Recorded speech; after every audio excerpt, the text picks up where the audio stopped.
Good evening students. स्वागत है सबको आपका अपना चैनल जीते टाइम में। बच्चों आज हम फाइनल डिस्कशन करेंगे एनुअल एग्जाम का फाइनल टच। पूरे होल चैप्टर में जितने हमने पढ़े हैं सभी चैप्टर्स को ओवरलुक करते हुए कुछ कुछ क्वेश्चंस हम डिस्कस करेंगे और फाइनली इसको आज कल के लिए प्रिपरेशन खत्म करेंगे। तो आइए शुरू करते हैं। आज का पहला क्वेश्चन है, तो क्वेश्चन है हमारा एक्सपोनेंट एंड पावर से। सो एक्सपोनेंट एंड पावर का क्वेश्चन है find the value of x। तो x का वैल्यू हमको यहाँ पर ढूंढना है। तो कैसे ढूंढना है, पहले हमको देखना है बेस सेम है का -7/11 -7/11 -7/11 बेस इज सेम। तो यहाँ पर हम क्या करेंगे ना -7/11 to the power -3 plus 5x, क्योंकि बेस अगर सेम होगा तो पावर मल्टीप्लाई है तो पावर यहाँ पर ऐड हो जाएगा। तो -7/11 -2 -1 हो जाएगा +2। नेक्स्ट बेस सेम है तो बेस कैंसिल हो जाएगा, तो आंसर हो जाएगा -3 plus 5x equal to 2। Then 5x equal to 2 plus 3, तो 5x इक्वल टू 5। तो x का वैल्यू हो जाएगा 5/5 equal to x equal to 1। तो यहाँ पर आंसर हो गया x का वैल्यू 1। अगले चलते हैं, अगले चैप्टर नेक्स्ट क्वेश्चन भी एक्सपोनेंट एंड पावर से है।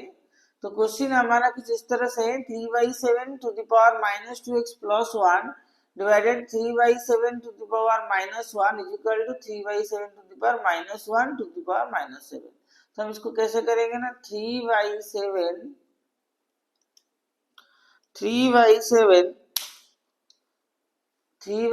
To the power -2x plus 1 -1। Base same है तो डिवाइड हुआ है तो माइनस हो जाएगा, ये 3/7 टू द पावर -1 हो जाएगा +7। नेक्स्ट क्या हो जाएगा ना -2x प्लस 1 इक्वल टू 7। तो बेस सेम है तो बेस कैंसिल हो जाएगा, तो आंसर हो जाएगा -2x equal to 7 -1 -2x equal to 6। x is equal to 6/-2 divide करेंगे, x का आंसर आ जाएगा -3। तो x value -3 will come. Next if p by q is equal to 5/6 to the power -2 into 4/3 to the power 0, find the value of p by q to the power -2। तो ये जो answer है पहले p by q का value निकालते हैं 5/6 to the power -2। 0 means 1, 4/3 to whole to the power 0 means 1। then p by q जो हो जाएगा that will be 5/6 to the power -2 is equal to again p by q is equal to 6/5 to the power 2। तो हमको निकालना है p by q to the power -2। तो ये हो जाएगा 6/p to the power 2 whole to the power -2 हो जाएगा। देन इसको मल्टीप्लाई करेंगे, आंसर आएगा 6/5 to the power -4 is equal to 5/6 to the power 4। 5/6 to the power 4 मतलब 6 को हमको 4 बार मल्टीप्लाई करना है, 5 को 4 बार मल्टीप्लाई करना है। 5 को 4 बार मल्टीप्लाई करने कितना होगा 5 5 जा 25 और 25 तो 5 इंटू 5 होता है 25, अगेन 5 इंटू 5 होता है 25। तो 25 इंटू 25 कितना होगा 625। 625 डिवाइडेड बाई, उसी तरीके से हमको 6 इंटू 6 36 इंटू 36 करना है 1296।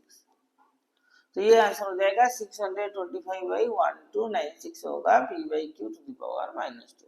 अगला क्वेश्चन ये 2 to the power 2x -3 2 to the power 2x -3। Recently हमने ये क्वेश्चन को सॉल्व किया था।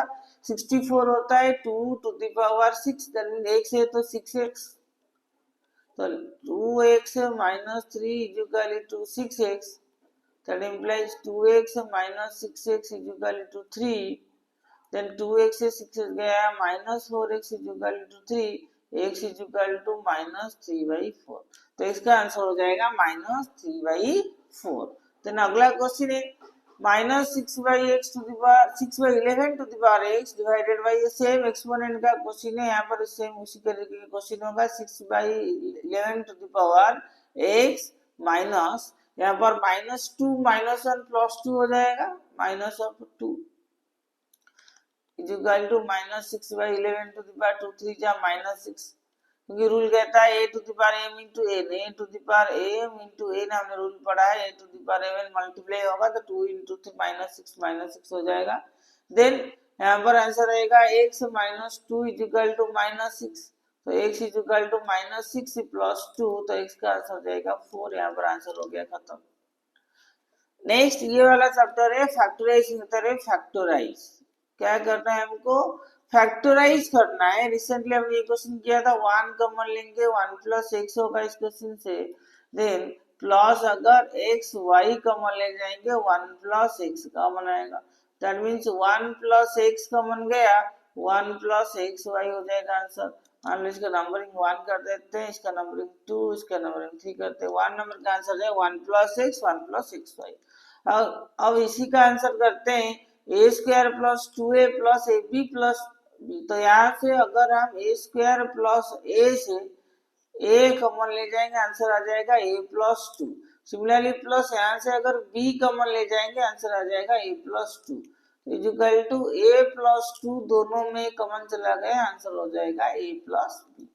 सिमिलरली यहाँ पर जो दूसरा क्वेश्चन है हमारे पास a whole into A plus B plus 8a plus 8b, ये क्वेश्चन हमारे लिए आसान हो चुका है ऑलरेडी, क्योंकि हम सिर्फ 8 कॉमन ले जाएंगे a प्लस बी आ जाएगा और a प्लस बी दोनों तरफ है, यहाँ से कॉमन ले जाएंगे तो आंसर आ जाएगा a प्लस 8। इसके साथ ही ये वाला आंसर भी खत्म होगा।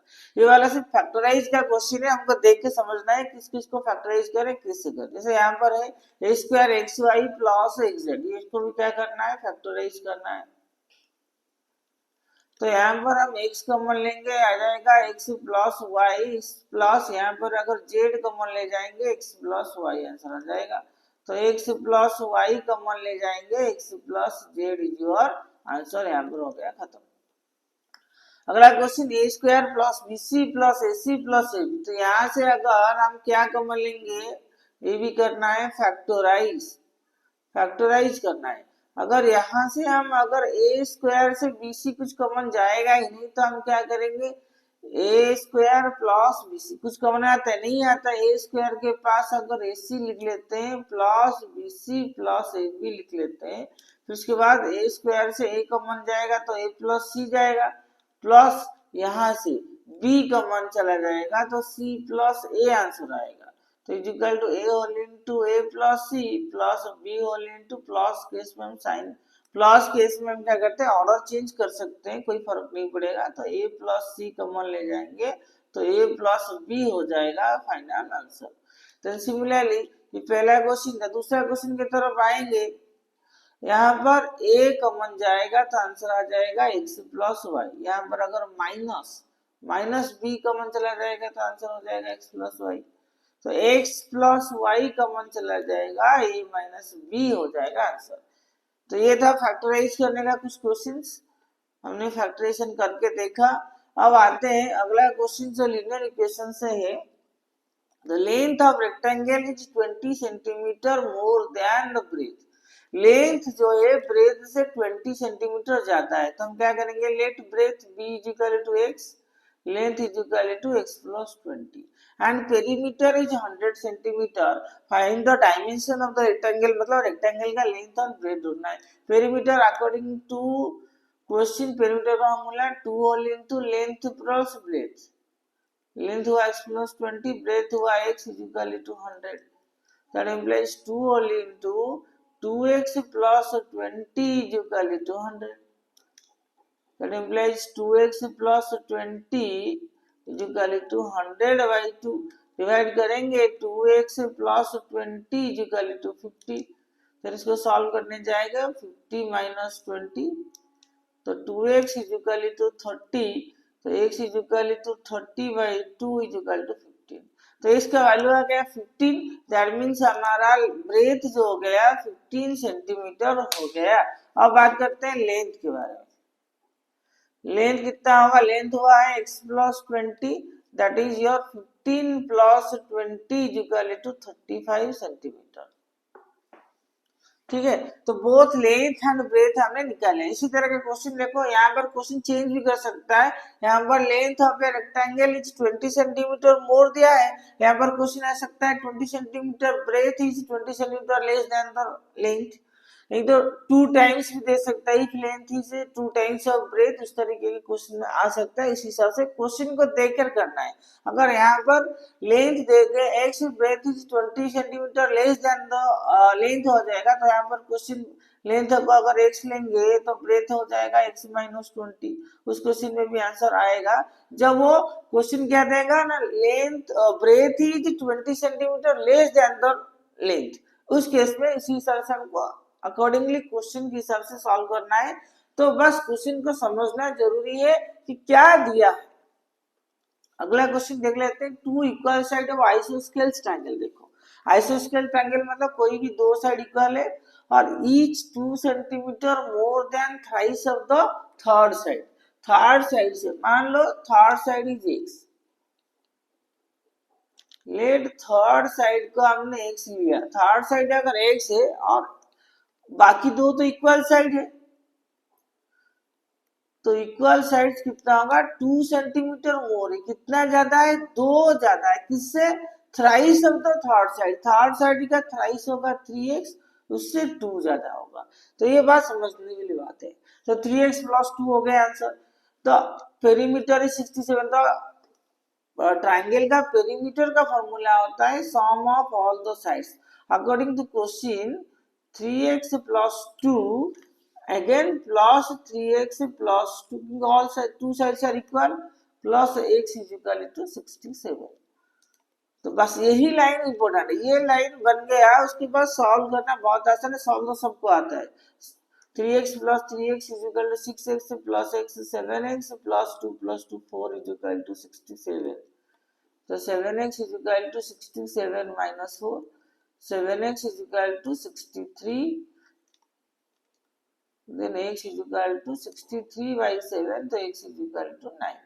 x अगर 9 हुआ, find the length of its sides, then equal sides कितना होगा, equal sides, equal side होगा 3x plus 2, that means 3 into 9 plus 2, 9 3 जा 27 plus 2 is equal to 29।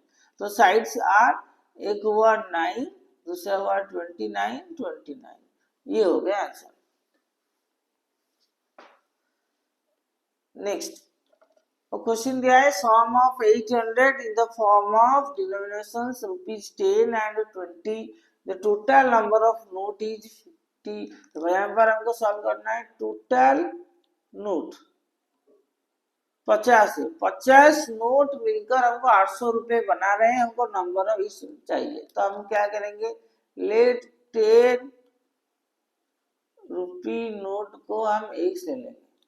Number of 10 rupee note is equal to x। अगर x है, उसका value कितना होगा, 10x। Total note 50 है, x हो गया 10, तो 20 रुपी नोट कितना होगा, then 20 rupee note, 20 rupee note हो जाएगा 50 माइनस x। तो उसका वैल्यू कितना होगा ना, 20 में इंटू करेंगे, 20 whole into 50 minus x, 20 into 50 हो गया 1000, 20 इंटू 5, 10 इंटू 2 0, 1000 माइनस 20x। तो क्वेश्चन के हिसाब से क्वेश्चन कह रहा है उसका टोटल सम है 800। टोटल सम मतलब 10x plus 1000 minus 20x is equal to 800। अब ये 10x से 20x आएगा तो माइनस 10x होगा। ये 800 माइनस 1000 करेंगे तो आंसर आएगा 10x is equal to minus 10x is equal to minus 200। ये माइनस माइनस कैंसिल हो गया, 1010 कैंसिल हो गया, x इज इक्वल टू 20। तो x का वैल्यू अगर 20 आया तो 10 rupee note, number of 10 rupee note is equal to कितना हुआ, 20। टोटल नोट 50 है, अगर 10 रुपी नोट 20 हुआ तो 20 रुपी नोट माइनस कर देंगे। 20 rupee note 50 minus 20 equal to 30 हो गया टोटल। ये हो गया 20 रुपी नोट 30 होगा तो 30 इंटू 20 600 और 20 इंटू 10 200 600 प्लस 200 इक्वल टू 800। इसका मतलब हमारा आंसर करेक्ट है। देन अगेन उसी कॉइन के रिलेटेड मनी के रिलेटेड क्वेश्चन है। Lina has 117 rupees in the form of 5 rupee and 2 rupee coin. Total money 117 और coin है 2 rupee and 5 rupee coin. The number of 2 rupee coin is 4 times that of a 5 rupee coin. तो हमको यहाँ पर लेना है let 5 rupee coin is equal to x. तो उसका वैल्यू हो जाएगा 5x. Then 2 rupee coins. 2 rupee coin क्या होगा ना 4 टाइम्स 4 इंटू तो coin is x that is 4x। फिर उसका वैल्यू हो जाएगा 2 into 4x equal to 8x। According to question के हिसाब से दोनों मिलके हो रहे हैं 5x plus 8x equal to 117। ये 113x sorry 8 plus 5 equal to 30 not 100 13x equal to 117 x is equal to 117 by 13 तो x आ जाएगा 13 9 x का वैल्यू आ जाएगा 9 तो 5 रुपी कॉइन हुआ 9। देन 2 रुपी कॉइन कितना होगा 2 रुपी कॉइन का नंबर है 9 into 4 that is your 36 2 rupee coin है और 9 5 रुपी कॉइन है। सो टोटल उसका आंसर आ गया। अगला question Sudesh is twice old age Seema. पहला क्वेश्चन है Sudesh is twice age old age Seema. तो लेट सीमा को एज क्या ले जाते हैं यहाँ पर x Seema age equal to x Sudesh age will be twice मतलब 2x। then 6 years subtracted from Seema's age and 4 year added Sudesh age। अब क्या कर लेंगे according to question 6 year subtracted from Seema's age से 6 ईयर माइनस कर लेते हैं and 4 years added to Sudesh age में 4 ईयर ऐड कर लिया। करने के बाद क्या होगा Sudesh will be 4 times of Seema's age. जो सुदेश एज है Sudesh will be 4 time of Seema's age. Seema का एज का सुदेश 4 गुना हो जाएगा। इसका मतलब सीमा का 4 गुना जितना होगा सुदेश का अकेला उतना होगा। तो अगर सॉल्व करेंगे 4x minus 24 equal to 2x plus 4 4x minus 2x equal to 4 plus 24 तो 2x will be 28 x is equal to 28 by 2 is equal to x is equal to 14। x हो गया 14 and Sudesh will be 2 into 14 is equal to 28। how old हो यार they are 3 years ago 3 years ago Sudesh age कितना होगा Sudesh as 28 से 3 minus कर लेंगे 25 और सीमा का एज क्या होगा जितना है 14 माइनस 3 इक्वल टू 11। ये था क्वेश्चन हो गया कंप्लीट। तो ऐसे ही कुछ क्वेश्चन आने वाले हैं तो इसी तरीके के क्वेश्चन के लिए हमको तैयारी करना है। बिल्कुल इसी तरीके के क्वेश्चन आएगा इसका हौसला नहीं रखना है। इसी तरीके के क्वेश्चन बस अंडरस्टैंडिंग चाहिए लीनियर इक्वेशन बनाने का। तो एक बार तुम लोगों ने लीनियर इक्वेशन बना दिया ना तो आंसर अपने आप आ जाएगा। आंसर सॉल्व करना कोई बड़ी बात नहीं है, बड़ा है कैसे तुम इक्वेशन बनाते हो। अगला क्वेश्चन दे रखा है तो ages of Leena and Heena the ratio of 7:5। तो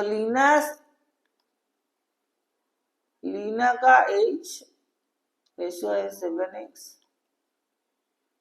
हिना का हुआ 5x। 10 years after 10 year Leena का एज कितना होगा 7x प्लस 10 और हिना का 5x plus 10। Then the ratio of their age will be 9:7। 10 साल के बाद दोनों का एज का रेशियो, तो according to question 7x plus 10 by 5x plus 10 is equal to 9/7। तो क्रॉस मल्टीप्लाई करेंगे 7 whole into 7x plus 10 is equal to 9 whole into 5x plus 10। तो ये भी सॉल्व कर लेते हैं। 7 7 जा 49x प्लस 70 45x प्लस 45। तो 49x minus 45x is equal to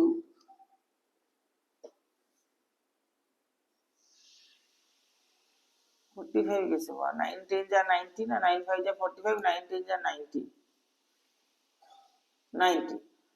तो ये हो जाएगा 90 माइनस 70।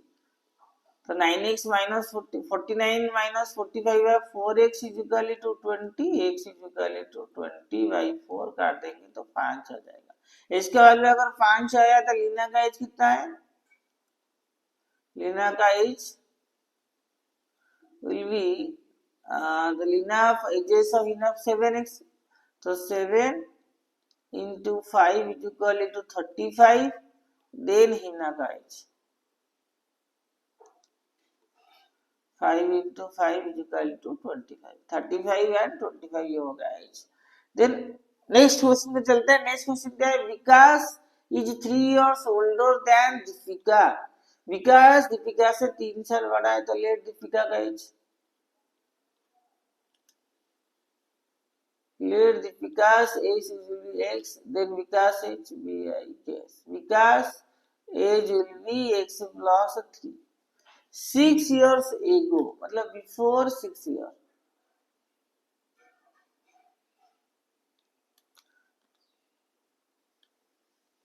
दीपिका का एज कितना होगा? 6 माइनस कर लेते हैं, और विकास का एज से भी 6 माइनस कर देते हैं।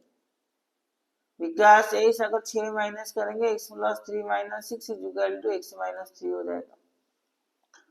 तो अकॉर्डिंग टू क्वेश्चन अब कह रहा है विकास 6 years ago Vikas age was 4 times. Vikas का एज कितना हुआ? x minus 3। Vikas age was 4 times आज जब विकास एज, तो x minus 3 is equal to 4x minus 24, 4 6 24, then x minus 4x is equal to minus 24 plus 3। अब ये हो जाएगा minus 3x is equal to minus 21। x minus minus cancel, x is equal to 21/3। तो x अगर 21/3 हुआ तो x is equal to 3 7 जा 7, x हो गया 7, तो दीपिका एज हो गया 7, then Vikas age will be x plus 3, that will be 7 plus 3 will be 10। तो Vikas age was 10 and Deepika's age was 7 year. ये था क्वेश्चंस। तो लीनियर इक्वेशन का कुछ क्वेश्चन हमने डिस्कस किया। अब चलते हैं अगले क्वेश्चन। अब कुछ पेरीमीटर एरिया और कुछ ट्रायंगल क्वेश्चन भी discuss. We have to find out diameter, that means 2r, तो इधर 2 और r हो जाएगा, ये d हो जाएगा, that means pi d is equal to 22। तो d is equal to 22 into 7/22, ये कैंसिल हो जाएगा, तो आंसर होगा 7 centimetre. Similarly, area of triangle whose base is 3 centimeter and height is 7 centimeter. Area of triangle का हमको formula, area of triangle half base into height 7 into 3, that is 21/2, that is 10.5 centimeter square। यहाँ पर ध्यान देखना 10.5 यहाँ पर भी है, यहाँ पर भी 10.5 है, लेकिन ध्यान से देखना, नजर से हट जाता है ये सेंटीमीटर स्क्वायर है, ये सेंटीमीटर है। ये दोनों में बहुत बच्चे कंफ्यूज होते हैं, जो कि एरिया हम निकाल रहे हैं, इसीलिए आंसर होगा सेंटीमीटर स्क्वायर। इस चीज को स्पेशली ध्यान रखना कि जल्दी जल्दी में बच्चे 10.5 उधर 10.5 दिखते हैं और सेंटीमीटर में टिक लगा के चले आते हैं, लेकिन आंसर पहला वाला होगा 10.5 सेंटीमीटर स्क्वायर। दूसरा, area of field 50,000 metre square and it's hectare is, यहाँ 50 हेक्टर होगा क्योंकि कुछ में दिया है 1 hectare is equal to 10,000। 1 hectare is equal to 10,000 metre square. तो हमको अगर 50,000 मीटर स्क्वायर करना है तो 10,000 में डिवाइड करेंगे तो जाके आएगा, यहाँ पर देखो 1 2 3 4 5 5 लाख है, 1 2 3 4 5 लाख, 5 लाख को डिवाइड करेंगे 10,000, तो 1 0 2 0 3 0 4 0 कट गया, बचा 50। तो इसलिए area of field 5 lakh metre square is equal to 50 hectare. ये बात जरूर ध्यान में रहे, 1 hectare is equal to 10,000 metre square. Which of the following is the circumference of a circle? इनमें से circumference है सर्कल कौन है? Pi D. 2 पाई स्क्वायर तो नहीं है, pi D is the circumference of the circle। अगला question, which of the following is the circumference of a circle, that is pi d? Then area of a right angle triangle whose sides containing the right angle are 12 and 5 decimeter and the area of the triangle। Simple याद रखना, ये question को understand करना, समझना चाहिए। Area of right angle triangle whose sides containing the right angle, तो right angle को जो कंटेन करता है वो साइड है 5 और 12, तो मतलब ये 5 और 12। And find the area, area होगा 12 into 5 half, 12 into 5 that is 60/2, 30 decimetre square. यहाँ पर भी देखो डीएम स्क्वायर है, शुरू से डीएम है, तो आंसर ये डीएम स्क्वायर में चूज करना है। Next, find the area of parallelogram which base is 14 and height is 4। Area of parallelogram का फॉर्मूला बेस इनटू हाइट है, तो एरिया कितना होगा 14 into 5 that is 70 centimetre square. ठीक है, then find the height of rhombus whose area is 168 decimetre square. Area of rhombus का formula होता है that is your corresponding base height, इसका भी formula base b into h is equal to area. ये rhombus है, 168 दिया है area and corresponding base is 21, base दिया है 21, हाइट नहीं दिया है, इज इक्वल टू 168, तो h is equal to 168/21। Divide करेंगे 21, 8 जा 8 1 जा 8 2 जा 16, तो 80 decimetre will be the answer. Next, a 44 centimeter long wire is bent to form a circle, find the diameter of the circle। यहाँ पर हमने पहले इस तरह के क्वेश्चन कर चुके हैं। यहाँ पर देखो 44 centimetre long wire is bent to form a circle. अगर ये 44 सेंटीमीटर का एक वायर है एंड इस वायर को हमने बेंड करके सर्कल में कन्वर्ट किया है, इस वायर को बेंड करके सर्कल में कन्वर्ट किया है, दैट मींस जो वायर का लेंथ होगा वही सर्कल का सर्कमफरेंस होगा। That means circumference is equal to 2 pi r is equal to 44, क्योंकि सर्कमफरेंस जो ही होगा वही सर्कल का सर्कमफरेंस होगा। दैट मींस 44 सेंटीमीटर हो गया सर्कमफरेंस, सर्कमफरेंस का formula 2 pi r, 2 pi r is equal to 44, that means 2 into 22/7 into r is equal to 44, तो r is equal to 44 into 7/44, तो r का वैल्यू आ गया 7। Then diameter that is equal to 7 into 2 14 centimeter, the answer was 14 centimeter। find the area of circle whose circumference is 132। Area of circle होने के लिए radius चाहिए हमको, radius लेने के लिए हमको पता है 2 pi r is equal to 132, 2 into 22/7 into r is equal to 132, r is equal to 132 into 7, 22 into 44, तो डिवाइड करेंगे, कौन सी टेबल में कटेगा 3, 44 3 जा, then r is equal to 21 centimetre. Then area of circle, circle का एरिया कैसे निकलेगा, area of circle is equal to pi r square that is your 22/7 into r is your 21 into 21, multiply करेंगे that is 7 3 जा, then 22 होगा 66, 23 into 3 66 into 21, multiply करेंगे 66 into 21, 66 into 21 आएगा 1386 centimetre square. Then next question है find the area of rhombus whose one side is 8 centimeter and height is 0.8 decimeter। इसको clear कर लेते हैं। हाँ, find the area of rhombus whose one side is मतलब base दिया है 8 centimeter and height is equal to 0.8 decimeter is equal to 8 centimeter। 0.8 into 10, then area will be 8 into 8, half base into area of rhombus is base into, not half, only b into h, area of rhombus formula only b into h, and b is 8 into 8 is equal to 64 centimeter square। 2 number question दिया area of path 3.5 metre. ध्यान से देखना 3.5 metre का path है, runs around along the boundary of square field। Square field में 3.5 metre का path inside है, मतलब अंदर है, इस तरह का बिल्कुल। और ये इसका लेंथ 65 मीटर है एंड ये वाला length 3.5, here also 3.5, here also 3.5, here also 3.5, चारों तरफ 3.5 का। Find the cost of manuring the rest of the field at the rate of 25 per square metre. Find the area of the path, पहले area of the path निकालेंगे, also find the manuring the rest of the field. Path निकालने के बाद जो बच गया उस field को मैन्यूरिंग करने के लिए 25 रुपए के हिसाब से कितना खर्च होता है। पहले हम निकालेंगे एरिया ऑफ बिगर स्क्वायर, बड़ा वाला स्क्वायर जो आउटसाइड है, टोटल कितना होगा 65 इंटू 65, तो कितना होगा 7 6 42, 5 5 25, 4225 मीटर स्क्वायर।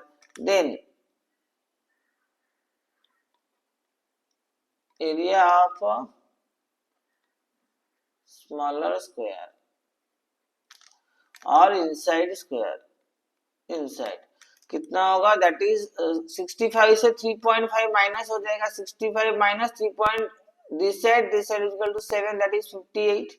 तो आंसर आएगा 58 इंटू 58, मल्टीप्लाई करेंगे यहाँ पर 58 को 58 में मल्टीप्लाई करेंगे, 8 8 64, 6 गया, 8 5 40, 8 5 40, 40 plus 40 is equal to 80 plus 6 86, 5 5 25 plus 8 is equal to 33, that is your 3364 metre square. The answer will be 3364 metre square. Then area of a path, area of a path will be 4225 minus 3364, that will come 861 metre square. बच्चों ये जो quick multiplication किया जाता है, कैसे किया जाता है, इसका तुम लोगों ने पहले से मैं तुम लोगों को सिखा रखा है। अगर फिर भी तुम लोग भूल गए हो क्विकली मल्टीप्लाई शॉर्ट ट्रिक्स क्या है, उसको मैंने कमेंट बॉक्स में और पिन बॉक्स में, हमने डिस्क्रिप्शन में दे रखा है इसका लिंक, वहां से जाकर तुम लोग लर्न कर सकते हो how to get quickly multiplication और क्या है उसका शॉर्ट ट्रिक्स। अगर ये वीडियो अच्छा लग रहा है, वीडियो को लाइक करते रहिएगा, अपने दोस्तों को शेयर जरूर करते रहिएगा। तुम लोग देख तो बहुत सारी चीजें हो लेकिन लाइक नहीं करते हो, शेयर नहीं करते हो, तो इस बार जरूर लाइक और शेयर कर देना, क्योंकि ज्यादा से ज्यादा दोस्तों तक पहुंचे, सबकी मदद हो सके। एरिया ऑफ पाथ हुआ 861 मीटर स्क्वायर। अब क्वेश्चन दिया है rest field, find the cost of manuring the rest field. अच्छा, रेस्ट फील्ड का 1 मीटर स्क्वायर का कॉस्ट है, दैट इज योर 25। देन रेस्ट फील्ड हमारा है 3364 मीटर स्क्वायर का कॉस्ट आएगा 25 इंटू 3364, क्योंकि वो रेस्ट ऑफ द फील्ड निकालने के बाद, रेस्ट ऑफ द फील्ड मतलब यही है, यही वाला पोजीशन है, इसको मैन्यूरिंग करने के लिए 25 रुपए के हिसाब से कितना खर्चा होगा ये हमको निकालना है।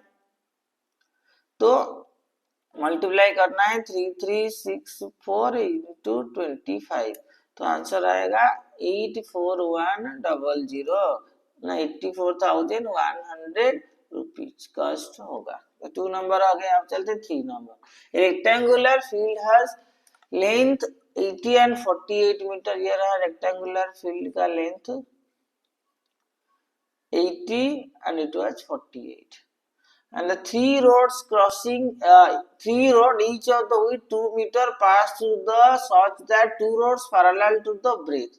दो रोड पैरेलल है ब्रेथ के साथ और two roads parallel to the breadth and the third road parallel to the length. Length को पैरेलल है थर्ड रोड, ये वाला। तो हमको निकालना है find the area cover by the three roads, मतलब ये वाला वन रोड, ये अनदर रोड, थ्री रोड जो एरिया को क्रॉस कर रहा है उसका आंसर निकालना है। तो मतलब ये जो रोड है उसका ये स्क्वायर हो जाएगा टू, ये भी टू, ये भी टू, ये टू, ये टू, ये टू, ये टू, और ये जो लेंथ ऑफ दो, देखो पहला होगा, मतलब हमारे पास तीन रोड हो गया, one road, two road, three road. The area of road crossing length wise जो रोड होगा उसका लेंथ होगा कितना, क्योंकि हमारा लेंथ होगा 2 into that one is 80, 160 metre square. Area of first road crossing breadth wise will be 48 into, this one is 48 into 2, that will be 96 meter square. One road is 48 into 96, another road also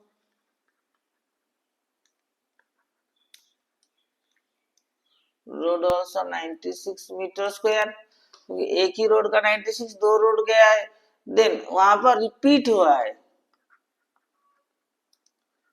repeated area will be 2 into 2, that is 4 meter square. How many times? 2 times, that will be 2 into 4, that is 8 meter square. दो बार ना, एक area हुआ 4 और ये वाला यहाँ दो बार हुआ, एक बार का एरिया निकल गया 4, दो बार का 2 into 4, 8 मीटर स्क्वायर। तो find the area covered by the three roads, यहाँ पर लिखेंगे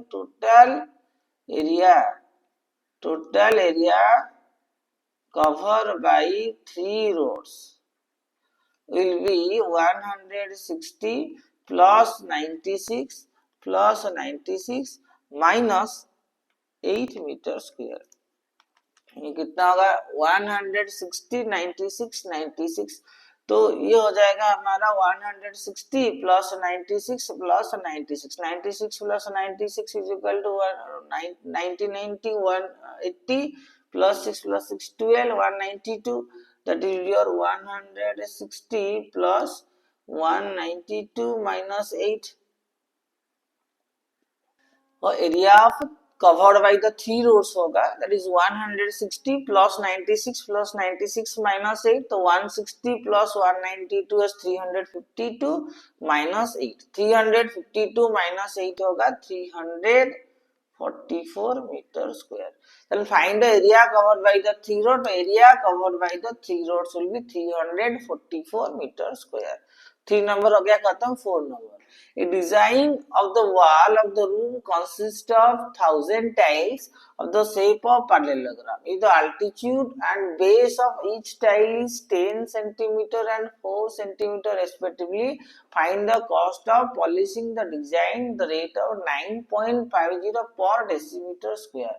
यह रखना, design of wall consist of 1000 tiles, एक वॉल को डिजाइन करने के लिए उसमें 1000 टाइल्स लगेगा, और altitude and base of each tile दे दिया है 10 सेंटीमीटर एंड 3 सेंटीमीटर, देखो बी दे दिया है 10 सेंटीमीटर और हाइट दे दिया है 4 centimetre.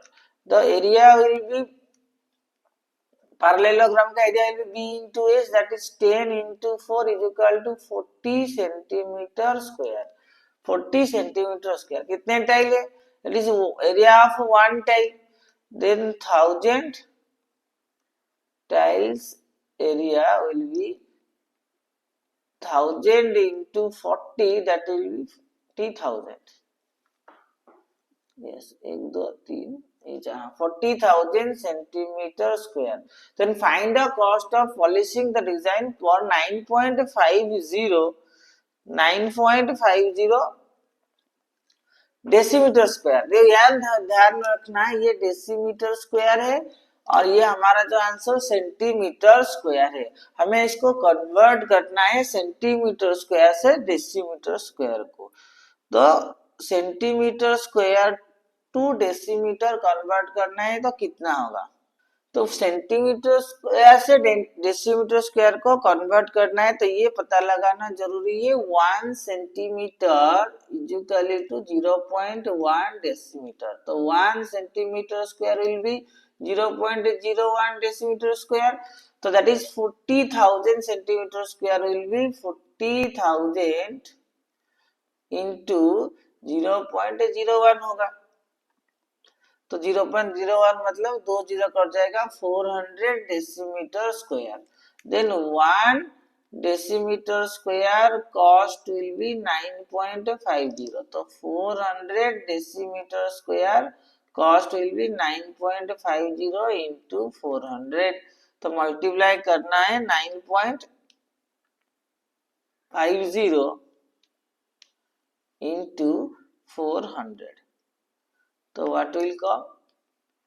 380,000 rupees. That much amount should be cost.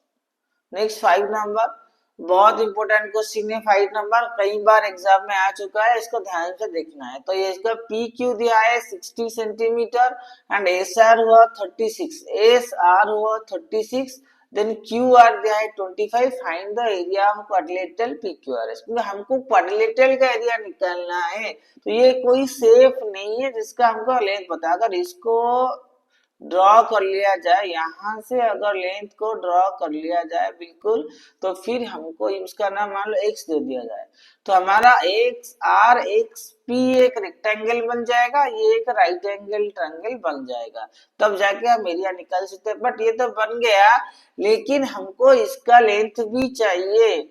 S P का वैल्यू हमको पता नहीं है, तो S R parallel to P X है और पी क्यू है, क्योंकि यहाँ पर P Q parallel to S R है, इसीलिए S R equal to P X हो जाएगा, दैट इज योर 36 सेंटीमीटर।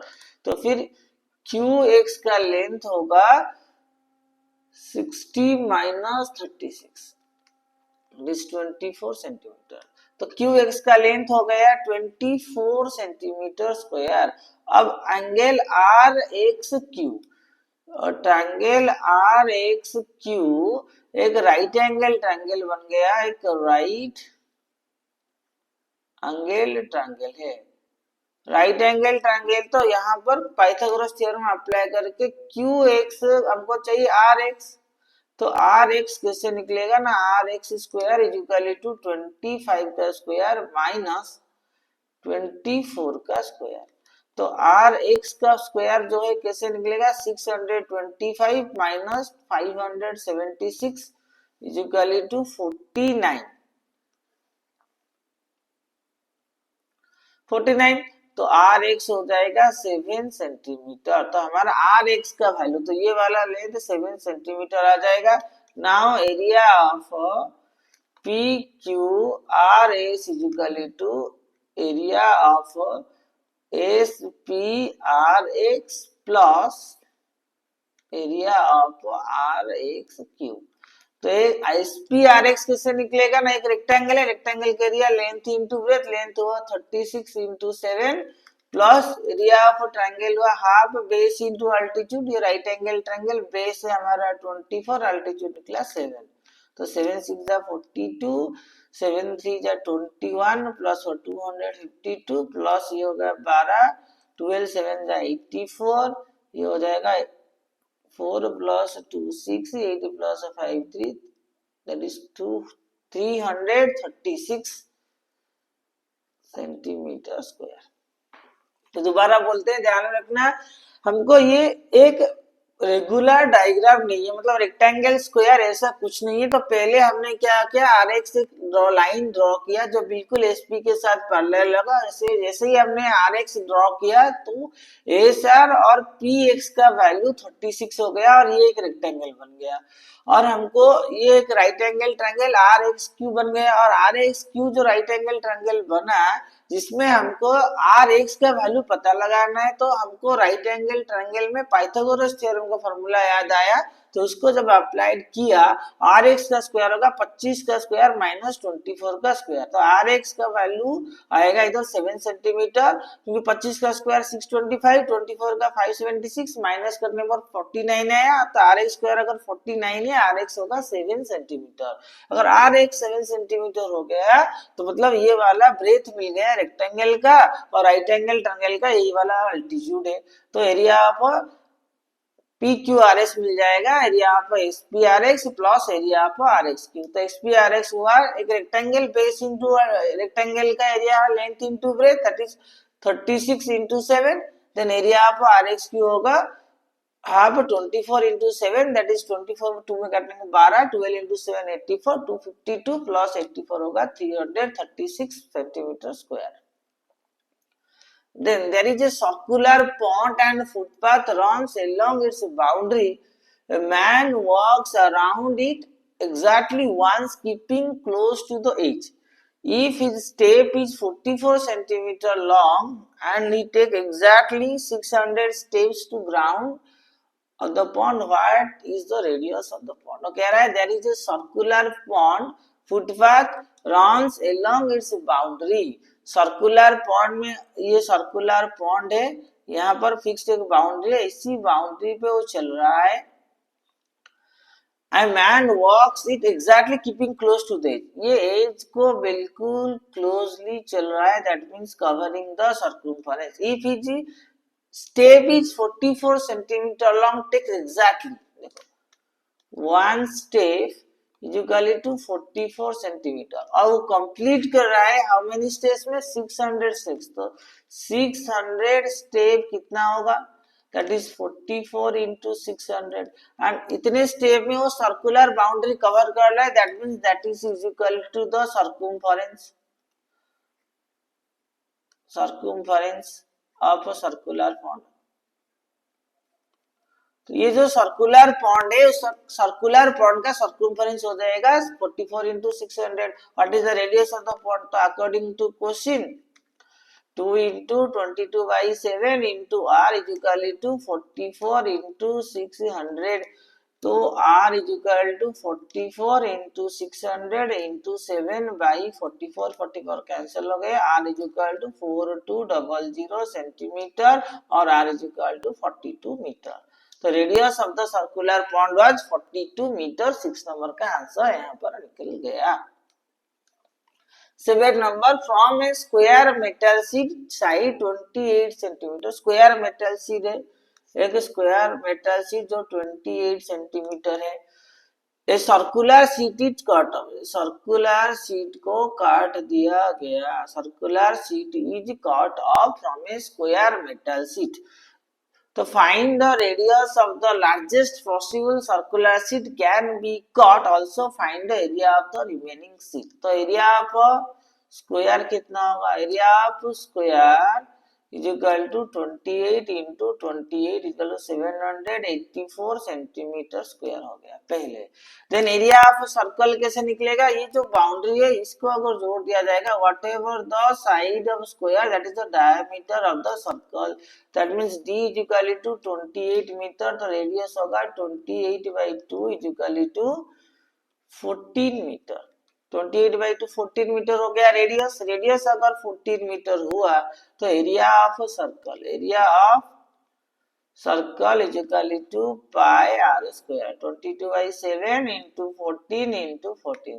तो 7 में काटने पर 2, 44 इंटू 14, तो 14 4 जा 56 and 14 4 जा 56 plus 5 616,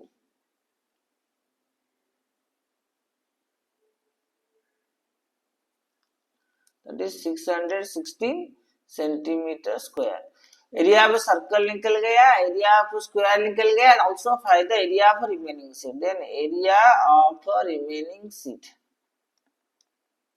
area of remaining seat will be 784 minus 616.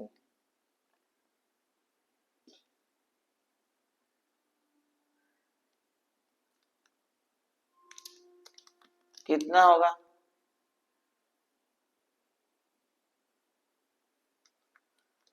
168 centimetre square. Okay, so find the area of the remaining seat. पहले एरिया ऑफ सर्कल निकल गया 616, देन एरिया ऑफ स्क्वायर हमने निकाला था 784. तो एरिया ऑफ रिमेनिंग सीट क्या करेंगे ना, दोनों को माइनस कर देंगे. ये बड़ा वाला स्क्वायर है, स्क्वायर के अंदर हमने सर्कल को ड्रॉ किया है, तो जब उसको काटेंगे कुछ पोर्शन ये वाला पोर्शन ये वाला पोर्शन बच जाएगा. रिमेनिंग सीट कैसे निकलेंगे ना, टोटल स्क्वायर का एरिया निकालेंगे, उसके बाद सर्कल का एरिया निकालेंगे, दोनों को माइनस कर देंगे, तो आंसर आया 168 सेंटीमीटर स्क्वायर. अब आता है 8 number. Triangle ABC is right angle at A. ABC is right angle at A, right? ABC and AD is perpendicular to BC. AD perpendicular to BC हो गया. If AB is 5 centimeter, AB is 5 centimeter and AC is 12 centimeter, find the area of triangle ABC. तो area of triangle ABC बड़े आराम से निकल जाएगा. Area of triangle ABC equal to half base into altitude 12 into 5 is equal to 30 centimetre square. 2 में कटेंगे 6, 6 5 30 centimetre square तो निकल गया. Also find the length of AD. अगर एडी लेंथ निकालना है, ये वाला अल्टीट्यूड होगा और बीसी होगा बेस, तो हमको बीसी अगर निकालना है पाइथागोरस थ्योरम के हिसाब से BC square is equal to 12 square plus 5 square. ये Pythagoras theorem according to Pythagoras theorem. तो BC स्क्वायर का वैल्यू भी कितना है तुमको पता चल गया, क्योंकि बहुत बार इसका वैल्यू हमने निकाला है. तो अगर BC square is equal to 169 आएगा तो BC is equal to 13 centimetre आएगा. नाउ अगेन एरिया तो हमने निकाल लिया, अगेन एरिया निकलेंगे BC base into altitude, BC into AD is equal to area. तो BC कितना है हमारा निकला 13 इनटू AD नहीं दिया है, एरिया इज इक्वल टू हमारा 30, then AD is equal to 30/13 होगा. 30/13 होगा area. AD is equal to 30 नहीं sir, half B into H, ये वाला छूट गया. Half B into H, half यहाँ होगा half base into altitude is equal to area, then half होगा यहाँ पर ये 32 डिवाइड हुआ है, वहां के मल्टीप्लाई होगा, दैट इज 60/13. 60/13 तो अप्रोक्सीमेटली कितना आएगा 13 4 जा 52, 8 बचा 80, 13 5 जा 65, 13 6 जा 78, 4.6 अप्रोक्सीमेटली ले लेंगे उसका आंसर. 4.6 सेंटीमीटर होगा answer approximately. So length AD का निकल गया 4.6 अप्रोक्सीमेटली एंड बीसी का निकल गया 13 सेंटीमीटर. ये हो गया 8. सो पहला क्वेश्चन है AD is the diameter of a circle of radius 6 centimetre. AB is equal to DC दिया रखा है. Also AB is equal to BC is equal to CD and semicircle are drawn with AB and BD.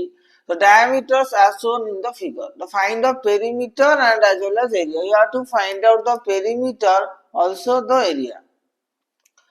तो पहले हमको ये समझना पड़ेगा perimeter and area of the shaded region. ये जो शेडेड रीजन है क्या कोई रेगुलर शेप है? बिल्कुल ये कोई रेगुलर शेप नहीं है. पेरीमीटर मतलब यहाँ से शुरू होता है यहाँ पर, ये एक सेमी सर्कल है, और ये बड़ा वाला जो है ये दूसरा सेमी सर्कल है, ये वाला तीसरा सेमी सर्कल है. 3 सेमी सर्कल से बनके ये शेडेड रीजन बना है. तो इसीलिए हमको पहला AB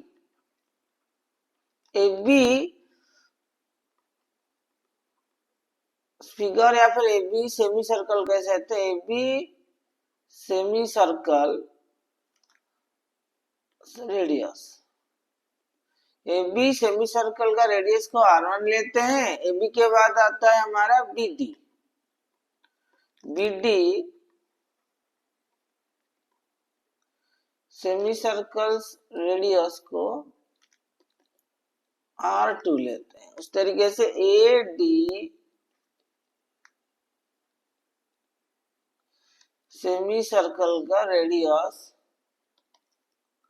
R3 डिटेक्ट कर लेते हैं, तो इसको नेमिंग कर देते हैं। इसके बाद आते हैं AD is the diameter of circle radius 6 centimetre. ये डायमीटर है जिसका रेडियस है 6 सेंटीमीटर। तो AD कितना होगा? AD का वैल्यू होगा, it is a diameter, AD is equal to 2 into 6, that is 12 centimetre होगा डायमीटर। अगर AD 12 है और क्वेश्चन में देखा है AB is equal to BC is equal to CD, तो इसका वैल्यू होगा 12/3 इज इक्वल टू 4 सेंटीमीटर। अब सेमी सर्कल का पेरीमीटर का फॉर्मूला है पाई आर प्लस 2r, लेकिन यहाँ पर हम जब सेमी सर्कल का ये जो शेडेड फिगर है, इस शेडेड फिगर में इस 2r की हमको जरूरत नहीं है, क्योंकि हम लोग पेरीमीटर निकाल रहे हैं, तो पेरीमीटर इसकी जरूरत नहीं है। सिमिलरली जब ये दूसरा फिगर देखेंगे, दूसरा फिगर में इसकी कोई जरूरत नहीं है, हमको खाली ओनली दिस शेप चाहिए, जहां पर हमने मार्क्स किया वही सिचुएशन चाहिए। सिमिलर इसके बाद आता है एडी। एडी में से एक सेमी सर्कल है जिसके लिए हमको सिर्फ ये वाला पोर्शन चाहिए, ये वाला पोर्शन नहीं चाहिए, बाकी ये दूसरे और तीसरे तरीके से वो फोल्डेड होके बन जा रहा है। तो इसीलिए तो perimeter of shaded region, perimeter of shaded region का फॉर्मूला होगा पाई R1 plus pi R2 plus pi R3। ये वाला पाई R1 है, दूसरा वाला पाई R2 है, बड़ा वाला पाई R3 है, क्योंकि हमको इसकी जरूरत नहीं है। 2R यहाँ पर 2R, और ये जो बड़ा वाला रीजन 2R है उसकी आवश्यकता है नहीं है, क्योंकि हमने देखा ये वाला पोर्शन और ये सेकंड वाला सर्कल का सेमी सर्कल पोर्शन, थर्ड वाला सेमी सर्कल आपस में ही उसको बाउंड्री बना लेते हैं, इसलिए 2r की हमकी जरूरत नहीं है। पाई का हमने कॉमन ले लिया, हमारे पास बच गया R1 plus R2 plus R3।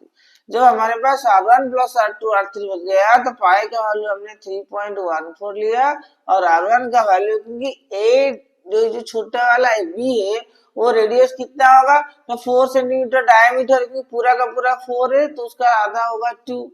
Similarly R2 ये वाला है पूरा का पूरा, ये कितना है कि ये वाला अगर 4 है, ये BD होगा 8 का आधा 4 होगा। सिमिलरली R3 बड़ा वाला तो 6 है, तो आंसर आ जाएगा यहाँ पर 3.14 इंटू 6 प्लस 10 प्लस 2 12। 12 इंटू 3.14 37.68 होगा, 37.68 होगा हमारा आंसर। तो 37.68 सेंटीमीटर हमारा आंसर।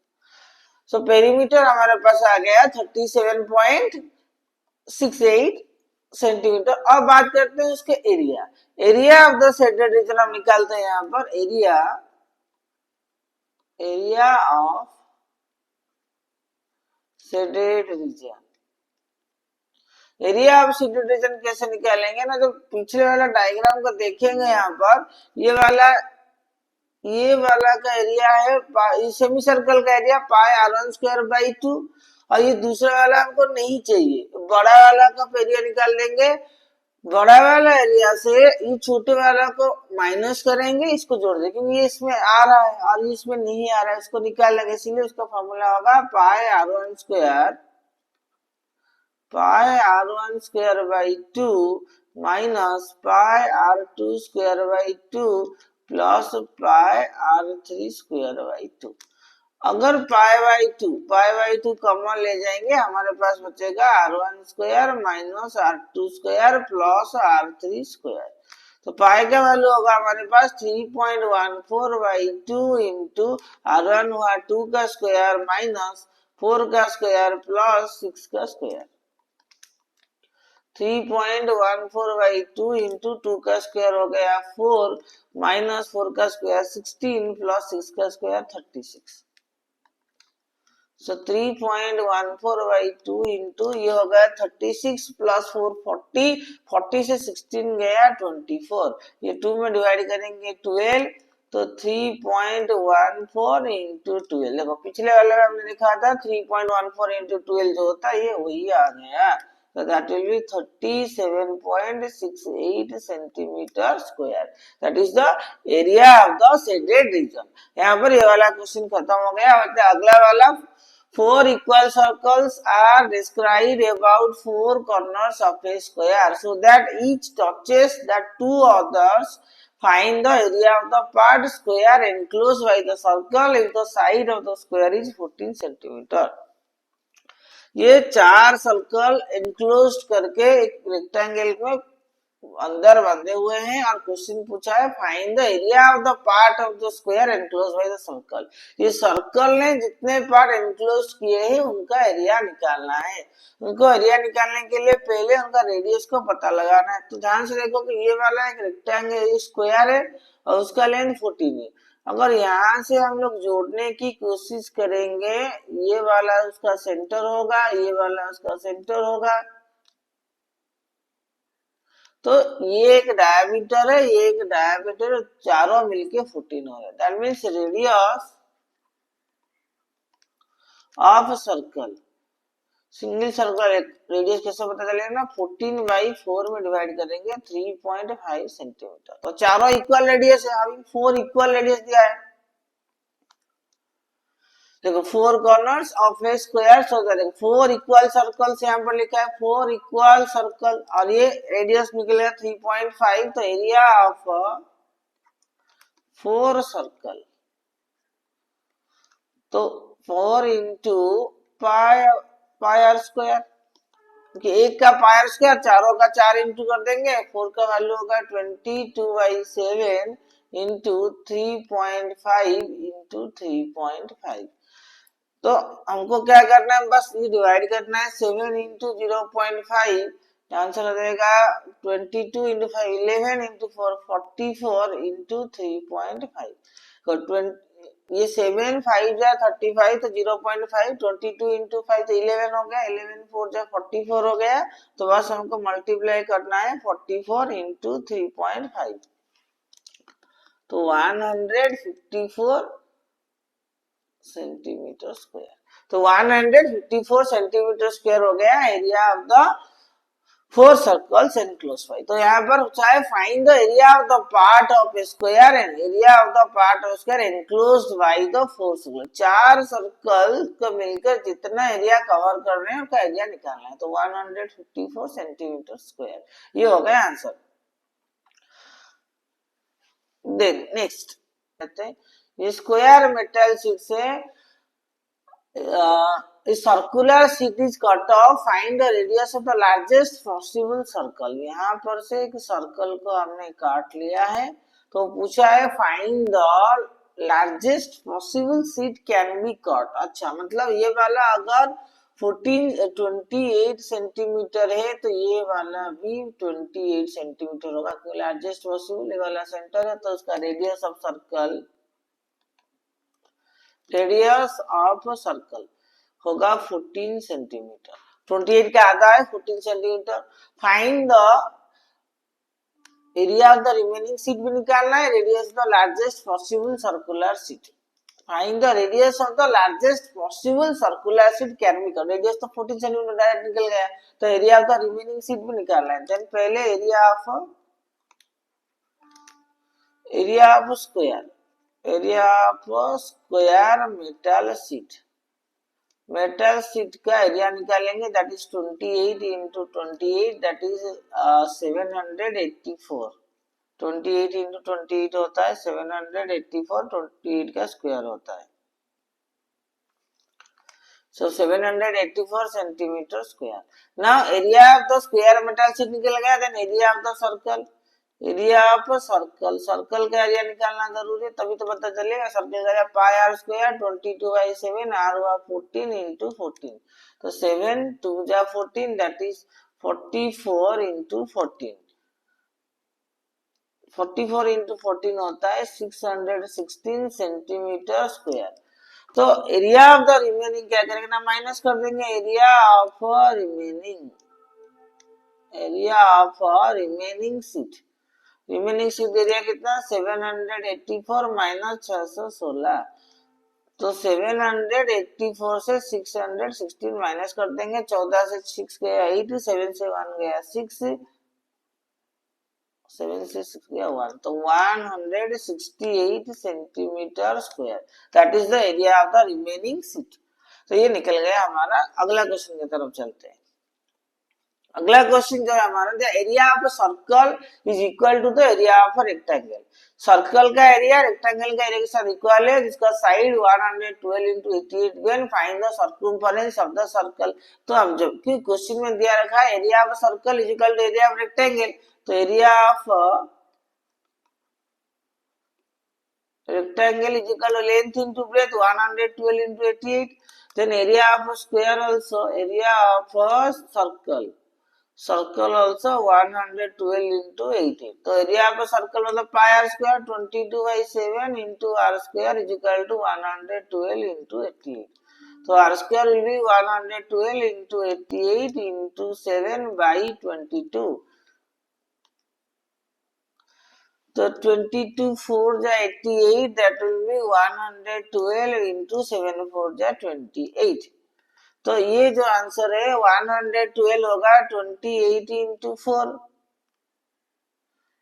into 28, तो इसको मल्टीप्लाई करेंगे 28 into 2 56 होगा, तो ये हो जाएगा 56 into 56, that is R square. अब तक हम लिखते जा रहे हैं आर स्क्वायर, तो if R square then R value will be 56 metre, तो R we can find the circumference of the circle, circumference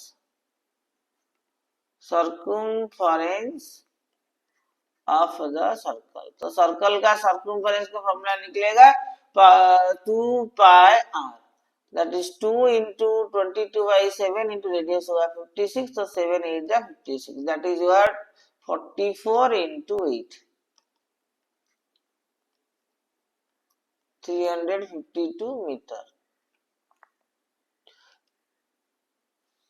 तो 352 मीटर हुआ था सर्कमफेरेंस ऑफ द सर्कल। ये हो गया हमारा ये वाला क्वेश्चन खत्म। अगला क्वेश्चन क्या है, तो sum of circumference of 4 small circles of equal radius is equal to the circumference of the bigger circle. तो sum of circumference of 4 small circle का circumference equal radius is equal to the circumference of bigger circle. तो question के क्या से 4 circumference का 4 into 2 pi r is equal to 4 circumference का जो 4 equal circle का सर्कमफेरेंस इक्वल होता है सर्कमफेरेंस ऑफ बिगर सर्कल। एक bigger circle according to question 4 into 2 pi r, तो 2 पाई r कैंसिल हो जाएगा, 2 पाई और 2 पाई कैंसिल हो गया, 4r is equal to r।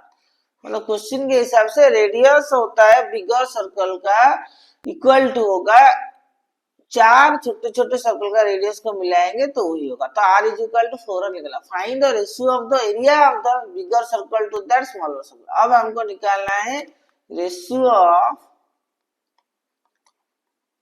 Area of bigger circle to smaller circle.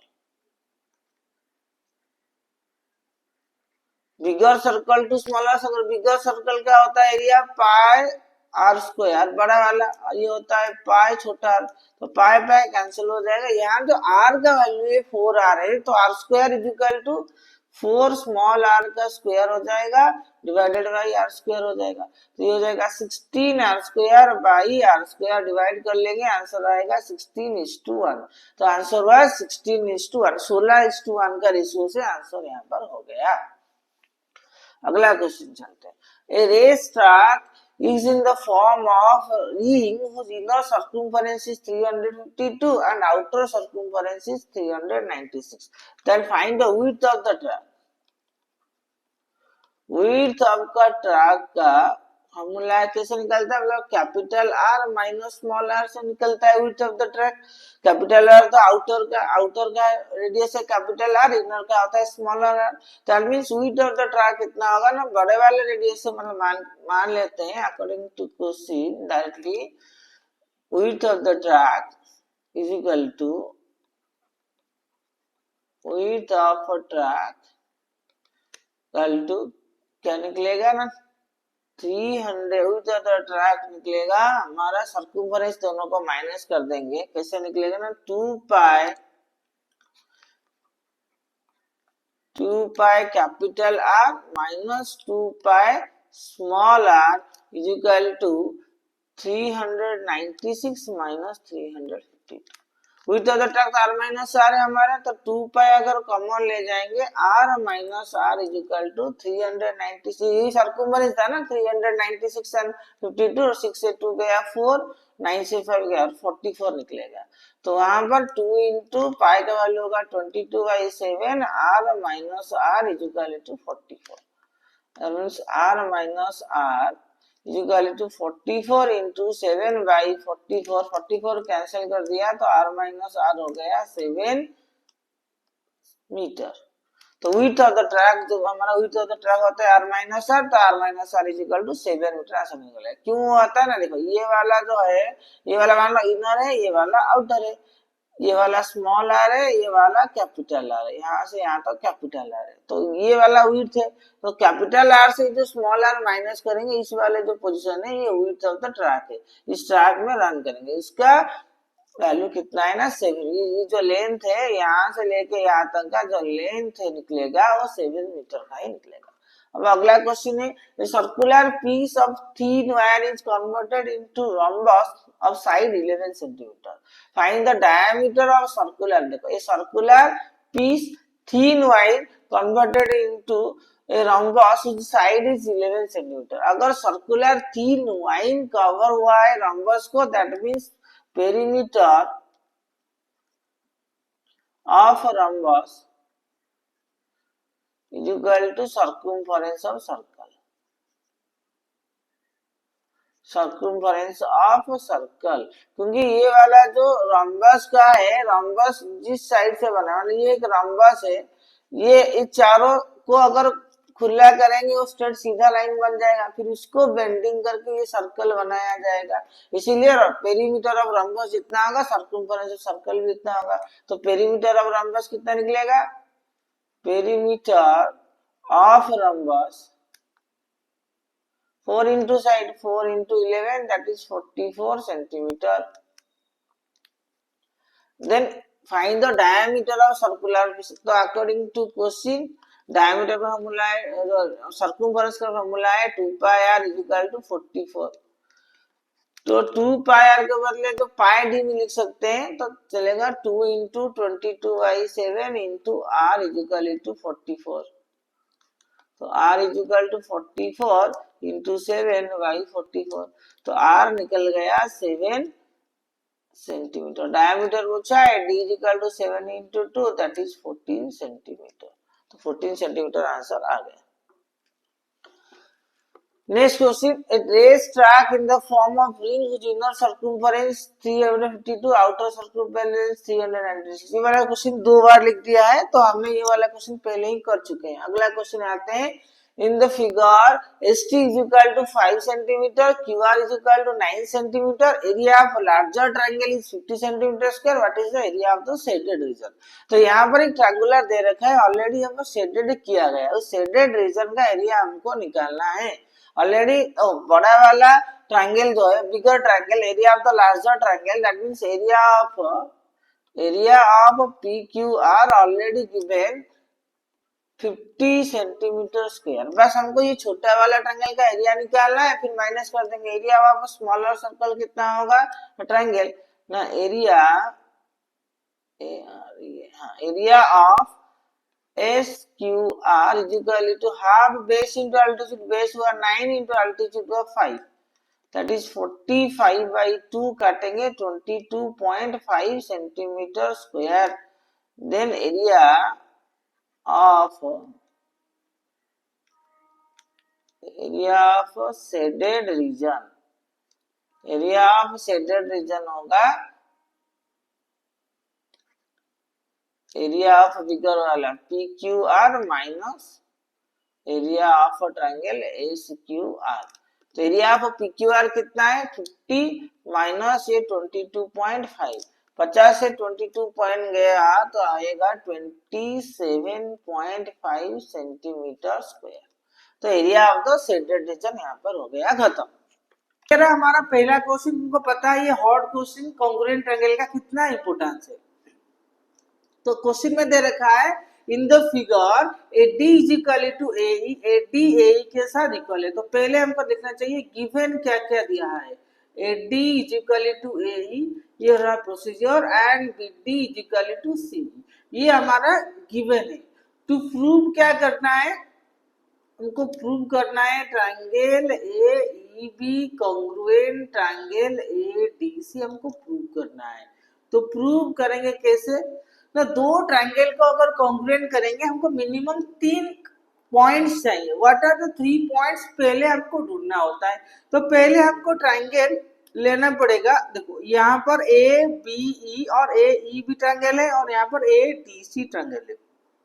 A D C triangle और ए E B में हमको A D is equal to A equal एक पॉइंट दिख रहा है, दूसरा पॉइंट एंगल ए कॉमन दिख रहा है, लेकिन तीसरा कोई पॉइंट हमको कॉमन नहीं दिख रहा है। तो इसमें हम क्या करेंगे, A D is equal to A दे रखा है, B D is equal to C E दे रखा है। अगर हम इसको ऐड करते हैं D plus B D is equal to A E plus C, adding both the sides, क्या लिखेंगे, एडिंग बोथ द साइड्स अगर हम ऐड कर रहे हैं हमको मिल रहा है A D plus B D मिलके ए बी और ए ई प्लस सी मिलके मिल रहा है A C. A B is equal to A C मिल रहा है। अब हम क्या करेंगे, अब हमारे पास आ गया है प्रूव करने का पूरा 3 point in between triangle A E B, in between triangle A E B and triangle A D C. क्या क्या हमारे पास इक्वल है ना, ए ई बी में ए ई इज इक्वल टू है ए डी और एंगल ए हुआ कॉमन, एंगल ए कॉमन हो गया। जैसे ही एंगल ए कॉमन हुआ हमारे पास और क्या बचा, A B is equal to A C हमने प्रूव किया। So triangle A E B congruent triangle A D C by S S criteria, side angle side congruent criteria में ये हमारा क्वेश्चन कंप्लीट हो गया। तो पहला क्वेश्चन हम लोग कंप्लीट कर लिए हैं, दूसरा क्वेश्चन करने जाएंगे। इससे पहले बता दूं ये वीडियो तुम लोगों को कैसा लग रहा है कमेंट बॉक्स से कमेंट करके जरूर बताना, और साथ में आगे कौन सी कॉन्सेप्ट वीडियो चाहिए ये भी कमेंट बॉक्स में कमेंट करके जरूर बताना। कल तुम लोगों का प्री एनुअल है, इसके बाद तुम लोगों को आगे एनुअल एग्जाम आने वाला है। एनुअल एग्जाम में कैसा कॉन्सेप्ट चाहिए, किस तरह का तैयारी तुम लोगों को चाहिए, ये कमेंट बॉक्स में कमेंट करके जरूर बताना, ताकि आगे तुम आने वाले दिन में तुम लोगों के लिए नए नए वीडियो बना सकूं। और ये वीडियो तुम लोगों को अच्छा लग रहा है, वीडियो को लाइक जरूर करना और अपने दोस्तों को शेयर जरूर करना, ताकि आगे मुझे भी इंस्पायर मिलता रहे, मैं तुम लोगों के लिए वीडियो बनाता रहूं। जितना ज्यादा हो सके अपने दोस्तों में वीडियो को शेयर कर दीजिएगा, ताकि हर किसी का काम आए, हर किसी का नॉलेज डेवलप हो पाए। और चैनल पे पहले बार आए हो चैनल को सब्सक्राइब करना मत भूलिएगा। तो आगे चलते हैं अगला क्वेश्चन, और टाइम नोट कर लिएगा। आज मैं लेट नाइट को वीडियो डाल रहा हूँ, लेकिन मेरा टाइम हर दिन शाम को 5:30 में, ये टाइम नोट कर लेना, हर दिन शाम को 5:30 में मेरा वीडियो आता ही आता है। आज थोड़ा लेट नाइट में वीडियो डाल रहा हूँ। तो दूसरा क्वेश्चन है, ये भी कॉन्ग्रुएंट ट्रायंगल का कॉन्सेप्ट है। In the figure A B is equal to A C है, B D is equal to C है और A B congruent to A C D हमको प्रूव करना है, साथ में A D is equal to A B prove करना है। तो हमको ये लिख देंगे गिवन क्या क्या दिया है। गिवन दिया है A B is equal to A C, B D is equal to C. To prove करना है हमको, साफ सुथरी बात, टू प्रूव करना है बीट 1 में triangle A B E congruent to triangle A C D और बीट बी में A D is equal to A, ये हमको प्रूव करना है। तो प्रूव की शुरुआत कहाँ से करें, प्रूव की शुरुआत पहले हमको ये दे रखा है B D is equal to C, ये ले लेंगे और बी डी के साथ हम डी ई ऐड कर देंगे और सी ई के साथ भी डी ई ऐड कर देंगे और साइड में लिखेंगे adding D E both sides, adding D both sides. दोनों तरफ अगर डी ऐड करेंगे हमको कोई फर्क नहीं पड़ेगा, क्योंकि हमने बैलेंस कर लिया। लेफ्ट साइड में डी दिया, राइट साइड में भी डी दिया, तो कोई फर्क नहीं पड़ेगा, क्योंकि हमने दोनों तरफ बैलेंस मेंटेन किया। जैसे ही बीडी के साथ डी हम ऐड किया, हमको मिल जाएगा इधर बी और यहाँ पर मिल जाएगा सी डी। तो हमको जो चाहिए था वो मिल चुका है। अब हम क्या करेंगे ना, ट्रायंगल कॉन्ग्रुएंट करेंगे। इन बिटवीन ट्रायंगल का A B E and triangle A C D. Triangle A B और ट्रायंगल ए सी डी में, ये नहीं है, गलती से आ गया। तो क्या क्या इक्वल है? पहला point A B equal to A C है, वो गिवन है। A B equal to A C given है। दूसरा हम लोगों ने, हमको ये पता है इक्वल साइड का, ये दो ट्रायंगल एबीसी में जो दो साइड इक्वल होगा तो उसका ऑपोजिट एंगल इक्वल होगा, तो A B C equal to A C B होगा। और साथ में हमने अभी अभी प्रूव किया है B E equal to C D. So triangle A B E congruent हो गया ट्रायंगल ए सी डी के साथ। कौन सी क्राइटेरिया में? S A, side angle side में ट्रायंगल कॉन्ग्रुएंट हो गया। तो ए बी का पार्ट है ए ई और ए सी डी का पार्ट है ए डी, इक्वल होगा C P C T, corresponding parts of congruent triangle. So A E equal to A D, ये प्रूव हो गया। दोबारा बता देता हूँ, गिवन हमको दे रखा है A B equal to A C, B D equal to C दे रखा है। हमने क्या किया, BD इक्वल टू सी दिया था, BD के साथ D को हमने ऐड कर दिया और C के साथ D ऐड कर दिया, तो एडिंग बोथ साइड्स ले लिखा, तो BE इक्वल टू CD हो गया। अब इन between triangle AB and ACD में हमारे पास AB इक्वल टू AC है और ABC इक्वल टू AC भी है, BE इक्वल टू CD है। सो ट्रायंगल हमारा कॉन्ग्रुएंट हो गया SAS में। सो AE इक्वल टू CPCT में प्रूव हो गया। तो बच्चों आज का तीसरा क्वेश्चन है, in the figure BO and CO bisector of exterior angles the meeting each other at O if A angle is 70 find BOC। ये भी एक हार्ड क्वेश्चन है, क्योंकि आज जितने भी क्वेश्चन हम कर रहे हैं सारे के सारे हार्ड क्वेश्चन है और कुछ केस स्टडी क्वेश्चन भी करेंगे। पहले हम इसको डिस्कशन कर लेते हैं। ए triangle ABC, triangle ABC angle A दिया है 70, तो हमको चाहिए एंगल ABC प्लस ACB। कितना होगा हमको पता है, एंगल सम प्रॉपर्टी, ट्रायंगल का एंगल सम प्रॉपर्टी, तीनों एंगल मिलके 180 होता है और एंगल ABC ACB होगा 180 माइनस 70। 180 से 70 माइनस करेंगे तो ABC प्लस ACB हमको आ जाएगा 110।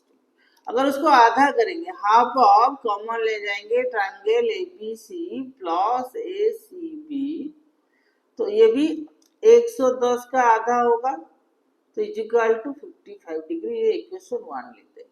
तो half of ABC plus ACB equal to 55 degree. और उसके बाद हमको पता है EBC एक एक्सटीरियर एंगल है, EBC, ये EBC एक एक्सटीरियर एंगल है, साथ में ये इंटीरियर ऑपोजिट एंगल होगा।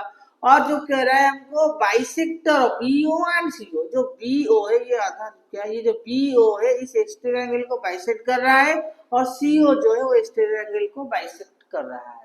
अगर बाइसेक्ट कर रहा है इसका मतलब ये वाला एंगल और ये वाला एंगल इक्वल होगा और ये वाला एंगल इक्वल होगा।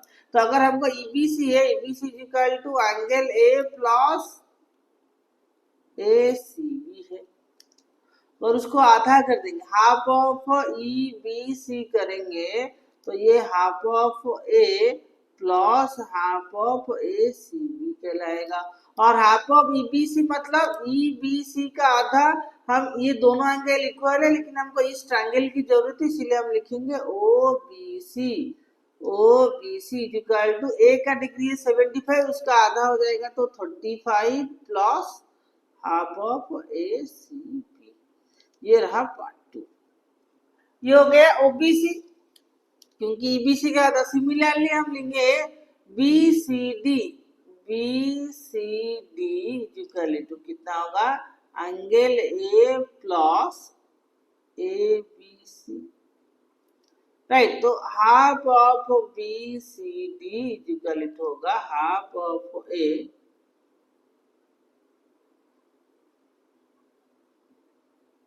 Half of A plus half of A B C, right.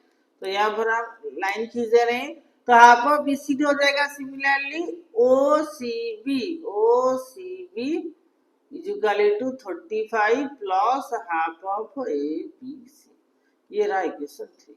और हमको पता है triangle B O C, triangle एक बी ओ सी ट्राइंगल है, B O C plus O B C plus O C B तीनों मिलके होते हैं 180 degree.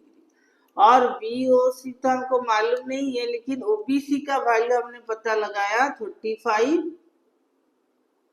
Plus half of AC. Similarly OCB का वैल्यू भी पता लगाया 35 plus half of A B C equal to 180 degree. तो बीओसी कितना होगा ना, ये जो होगा 35 प्लस 35 हो गया 70 प्लस ये हाफ कॉमन ले जाएंगे तो ACB plus A B C, ये वैल्यू हमको मिल गया।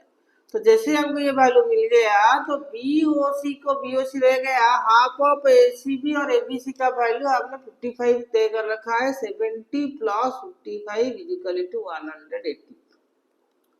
तो बीओसी हो जाएगा 180, ये ऐड करने पर होगा 125। तो बीओसी हमको मिल गया 180 माइनस 25, देखो 10 से 5 गया 5, 7 से 2 गया 55 डिग्री। तो बीओसी का वैल्यू हो गया 55 डिग्री। ये हॉट क्वेश्चन है ट्रायंगल एंड प्रॉपर्टीज का, हॉट का दूसरा क्वेश्चन है, इंपॉर्टेंट है, अच्छे से प्रैक्टिस कर लेगा। दोबारा स्टार्टिंग से डिस्कस कर लेते हैं ताकि तुम्हारा समझ में आ जाए, कॉन्सेप्ट क्लियर हो जाए। पहले हमने ट्रायंगल सम प्रॉपर्टी, यहाँ पर सारा का सारा ट्रायंगल का एंगल सम प्रॉपर्टी यूज हुआ है। पहले एंगल ए दिया था 70, हमको एबीसी प्लस एसीबी का वैल्यू मिला 110, उसको आधा करने पर मिला 55। तो half of ABC plus ACB 55 के इक्वेशन 1 करवा दिया। उसके बाद हमने लिया ईबीसी एक एक्सटीरियर एंगल है और exterior angle is equal to interior opposite angle के साथ इक्वल है, एंगल ए प्लस एसीबी हमने लिया। फिर ईबीसी को आधा किया क्योंकि OB is the bisector, EBC को आधा किया तो हमको मिला OBC is equal to angle A plus half of ACB, angle A का value 35 plus half of ACB. Similarly BCD हमको मिला एंगल ए प्लस एबीसी और उसको आधे करने पर मिला OCB is equal to 35 plus half of ABC. पहले एसीबी मिला था, ये एबीसी मिला हाफ ऑफ एबीसी। तो अगर हम ट्रायंगल बीओसी की तरफ जाए, बीओसी में 3 एंगल है, बीओसी ओबीसी ओसीबी मिला के 180 डिग्री होता है। बीओसी का वैल्यू हमको निकालना होता है और ओबीसी का वैल्यू हमने निकाल रखा है 35 प्लस हाफ एसीबी, और उसी तरह के ओसीबी का वैल्यू हमने निकाल रखा है 35 plus half ABC. Just value को हमने यहाँ पर पूरे कुछ नया नहीं किया, नाम बड़ा दिख रहा है लेकिन हमने यहाँ पर सिर्फ वैल्यू को पुट किया, एग्जैक्ट प्लेस पर वैल्यू को पुट कर दिया। जैसे ही वैल्यू को पुट किया तो हमारा आ गया BOC plus 70 plus half of ACB plus ABC हो गया 755, 70 प्लस 55 हुआ 125, राइट साइड जाके माइनस हुआ, बीओसी का वैल्यू आ गया 55। यहाँ पर ये वाला क्वेश्चन हमारा खत्म हो गया। अब आते हैं चौथा question. Two poles of height 6 meter and 11 meter stand on a playground. If the distance between their feet is 12 meter, find the distance between their tops. Question कह रहा है two poles of height 6 meter and 11 meter stand on a plain ground. Plain ground में एक 6 metre का height और एक 11 metre का height का पोल है, दो पोल है खड़ा है। The distance between their feet is 12 metre, दोनों के बीच में डिस्टेंस जो है वो 12 मीटर का है, right. And the distance between their top, ये रहा उसका टॉप, ये रहा, तो इनका पता हमको लगाना है। मान लो हमने लिखा है ए बी सी और डी, ये टॉप लगाना है और इसका नाम हमने दे दिया। अगर ये 12 है, ये हो गया 12। टोटल ए बी का डिस्टेंस है 11 मीटर और सी डी का डिस्टेंस है 6 मीटर। तो फिर ए ई कैसे निकाले, ए ई हो जाएगा A B minus B E, A B हो गया 11 माइनस 6 इक्वल टू 5 मीटर। अब triangle A E D is right angle triangle, is right angle triangle. तो हमको एडी हाइपोटेन्यूस है तो एडी स्क्वायर कैसे मिलेगा ना, ए ई का स्क्वायर प्लस डी ई का स्क्वायर। तो ए डी का स्क्वायर हो जाएगा ए ई हमारा निकला 5 का स्क्वायर प्लस डी हो जाएगा 12 का स्क्वायर। तो एडी का स्क्वायर मतलब एडी इंटू एडी हो गया 25 प्लस 144। तो एडी इंटू एडी आ जाएगा 169 जो 13 का स्क्वायर है। 13 इंटू 13 तो ए डी आ जाएगा 13 मीटर। तो डिस्टेंस बिटवीन देयर टॉप, तो distance between their top is 13 metre. Clear? यहाँ पर आंसर बिल्कुल साफ सुथरा आता है, कोई डेसिमल नहीं आता क्योंकि पाइथागोरियन ट्रिपलेट हमको पता है। अगर ये वाले क्वेश्चन तुम लोगों ने 1 2 बार 3 बार अच्छे से प्रैक्टिस किया है ना, वैल्यू तुम लोगों को ऑटोमेटिकली याद आ जाएगा। तुम प्रैक्टिस करने के बाद, इसमें ऐसा नहीं कि रट्टा लगाना है। पाइथागोरियन ट्रिपलेट में हमको ऑलरेडी पता है वैल्यू क्या आता है, 5 12 13 ये कॉमन नंबर है, हमको पता है। अगर एक 5 जाए दूसरा 12 जाए तीसरा 13 आना ही आना है, क्योंकि हमने इसको मिलाकर बहुत बार इस तरह से क्वेश्चंस किए हैं। अगर तुम लोग अच्छे से समझ चुके होंगे तो वैल्यू तुमको याद आ गया होगा। ये जस्ट तुम्हारा रिवीजन है। अभी हम कॉन्सेप्ट नहीं पढ़ रहे हैं, जस्ट कॉन्सेप्ट को रिवाइज कर रहे हैं। याद रखना, हम कॉन्सेप्ट को रिवाइज कर रहे हैं। तुम खाली क्या करना है, इसको 1 2 बार और एक बार घर में आज कर देना है, कल अगर एग्जाम में जाके पूछ देना है। अगला question, the foot of a ladder is 6 metre away from the wall. तो कह रहा है foot of a ladder is 6 metre away from the wall. एक वॉल है, वॉल से लैडर का फुट जो है, ये जो लैडर का फुट है वो 6 मीटर अवे है। मतलब ये रहा लैडर, ये बिल्कुल लैडर जैसा बना दिया, एग्जैक्ट तो लैडर नहीं है लेकिन लैडर जैसा। ये 6 मीटर दूर है, राइट। ये लैडर है, 6 मीटर दूर है। And its top reaches the window 8 metre above the ground. Ground के ऊपर से 8 मीटर अबव टच किया। If the ladder is shifted such a way that foot is 8 metre away from the wall, what is the top to reach. ये कह रहा है दोबारा, ये जो डिस्टेंस है वो 8 मीटर का आ जाएगा, तो ये जो टॉप है वो कितना होगा, ये हमको निकालने के लिए कहा है। लैडर का हाइट सेम रहेगा, बस लैडर का हमने डिस्टेंस बना दिया, दूर तो खिसका दिया। तो पहले सीधा था, थोड़ा नीचे आ गया, तो ये हाइट हमको पता है। तो पहले हमको ये लैडर हाइट पता लगाना है, ए बी सी। लैडर का हाइट होता है AC स्क्वायर, हम कैसे पता लगाएंगे, 8 स्क्वायर प्लस 6 स्क्वायर। तो AC स्क्वायर जो हो जाएगा 8 का स्क्वायर 64 और 6 का स्क्वायर 36, तो AC स्क्वायर हो जाएगा 100। 100 सबको पता है 10 का स्क्वायर है। किसका स्क्वायर है, 10 का स्क्वायर। तो AC का वैल्यू हो जाएगा 10 मीटर। तो लैडर का हाइट निकल गया 10 मीटर, लेकिन हमको लैडर नहीं पूछा है, ये अगर हमको पूछा हाइट। अगर ये 8 मीटर खिसका दिया गया जमीन से, तो फिर हाइट कितना रह जाएगा। और यहाँ पर अगर इसका नाम PQR देते हैं तो PQ स्क्वायर कैसे पता लगाएगा ना, 10 स्क्वायर माइनस 8 स्क्वायर। तो PQ का स्क्वायर हो जाएगा 100 minus 8 square 64 is equal to 36। तो PQ इंटू PQ हो जाएगा 6 इंटू 6, तो PQ का वैल्यू हो जाएगा 6 मीटर। P का वैल्यू हो जाएगा 6 मीटर। AC का वैल्यू हो गया 10 मीटर और PQ का वैल्यू हो गया 6 मीटर। तो from the wall what is the top reach, top reach 6 metre. इसका जो टॉप है वो 6 मीटर तक उठेगा। अगला क्वेश्चन है, राइट एंगल ट्रायंगल इज आइसोस्केल। कह रहा है राइट एंगल ट्रायंगल आइसोस्केल है। राइट एंगल ट्रायंगल एक आइसोस्केल ट्रायंगल है, मतलब ये दोनों साइड इक्वल है, तो हाइपोटेन्यूज को इक्वल हो ही नहीं सकता। इसका मतलब ये अगर x लेंगे ये भी x लेंगे, और hypotenuse square, square of hypotenuse is 50 metre square. That means according to question x का स्क्वायर प्लस x का स्क्वायर इज इक्वल टू 50 का स्क्वायर होता है। तो ये हो जाएगा 2x square is equal to 50। तो x स्क्वायर का वैल्यू हो जाएगा 50/2, तो x स्क्वायर हो गया 25, तो x हो गया 5 मीटर। 5 मीटर x हो गया 5 मीटर। तो हमारा पास जो था x का वैल्यू 5 निकल गया, what is the length of each side, तो length of each side 5 metre निकले, खत्म कहानी। तो length of each side this one is 5, this one is 5, खत्म।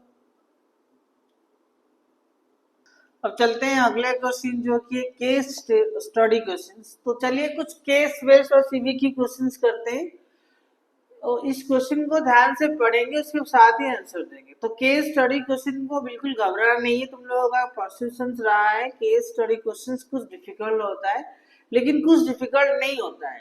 केस स्टडी क्वेश्चन का आसान तरीका यही है, पहले क्वेश्चन को अच्छे से पढ़ा जाए, क्वेश्चन में क्या दिया है समझा जाए, फिर उसके बाद आंसर बहुत एकदम आराम से करना है, सिंपल आंसर हो जाएगा। तो पहले देखो क्या है, Indian hockey federation organisation a friendly hockey match, Indian hockey federation organise किया है एक friendly hockey match between India and Australia in a circular ground. ये देखो ये एक सर्कुलर ग्राउंड है, ये पूरा का पूरा सर्कुलर ग्राउंड है, and the income of the match shall be donated old age home. A rectangular turf is spread on the ground of the shown in the figure. ये रहा rectangular turf, AB 30 सेंटीमीटर, इसका length 30 centimetre and AC जो है 50 metre का, तो diagonal है वो 50 metre का है, तो यही होगा the diagonal diameter of the circle. Based on the above situation, find the following questions. Find the radius of the ground. ये जो ground है, इस ground का radius होना है। पहला सवाल है find the radius of the ground, क्योंकि diagonal 50 दिया है, radius कितना होगा, r इक्वल उसका आधा होगा, 50/2 इक्वल टू 25 मीटर। पहला क्वेश्चन हो गया, बहुत आसान। दूसरा, write the formula used to calculate area of the ground. ये टोटल ग्राउंड, ये सर्कुलर ग्राउंड है, एरिया का फॉर्मूला होगा पाई आर स्क्वायर, बात खत्म। दूसरा वाला। तीसरा वाला, कैलकुलेट द साइड एडी। अगर एडी का साइड हमको निकालना है तो हमको देखना है इन ट्रायंगल, ये एक रेक्टेंगुलर टॉर बना है, ए भी अगर 30 होगा, डीसी भी 30 होगा, तो in triangle A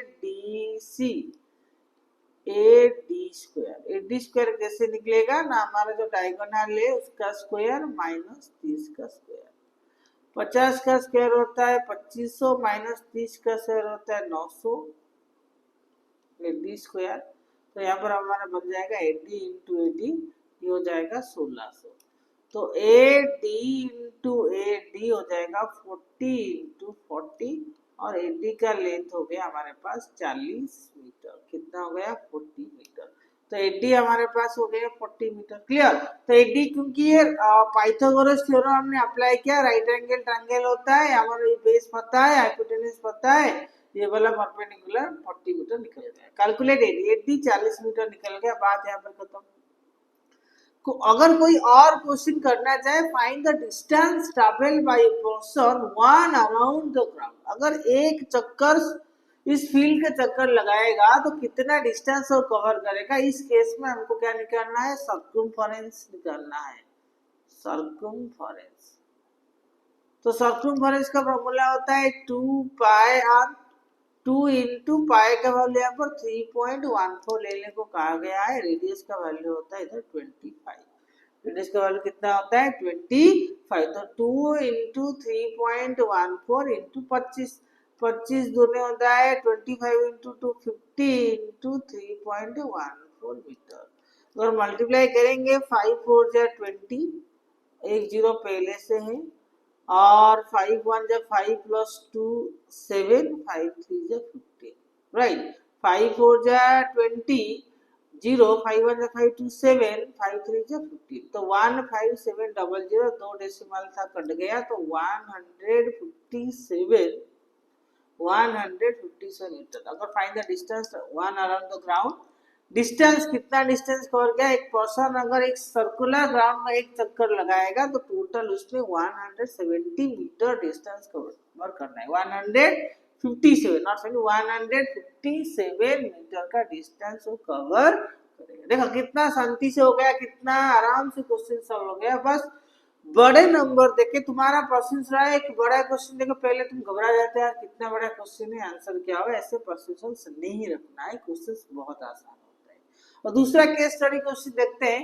N NGO organise a plantation drive in a circular garden. Circular garden में एक प्लांटेशन प्रोग्राम बनाया रेक्टेंगुलर लॉन का, एंड लेंथ ब्रेथ दे रखा है 40 या 9, लेंथ हुआ 40, ब्रेथ हुआ 9, and based on the above situation answer the following questions। पहला क्वेश्चन है name the geometrical figure formed by the garden.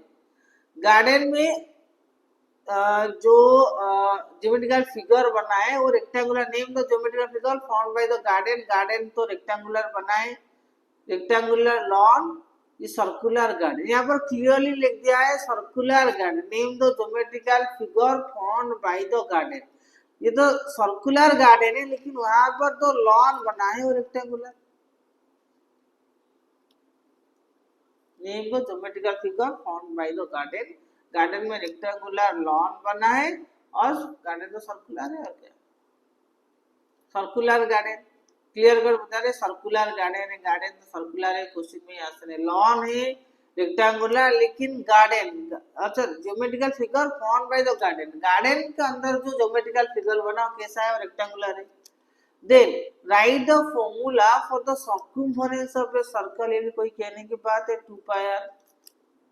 Calculate the radius of the garden, इस गार्डन का रेडियस हमको निकालना है। अगर गार्डन का रेडियस निकालना है तो हमको ये डायगोनल ड्रॉ करना पड़ेगा, और डायगोनल ड्रॉ करेंगे तभी जाके हमको पता चलेगा रेडियस कितना। Calculate the radius of the garden, और ये राइट एंगल ट्रायंगल बन गया अकॉर्डिंग टू पाइथागोरस थ्योरम। अगर ये 40 है तो हमको चाहिए पी आर, पी आर का स्क्वायर होगा क्योंकि हाइपोटेन्यूज है, 40 स्क्वायर प्लस 9 का स्क्वायर, 40 का स्क्वायर हो गया 1600 प्लस 9 का स्क्वायर 81, तो पी आर स्क्वायर हो जाएगा 1681।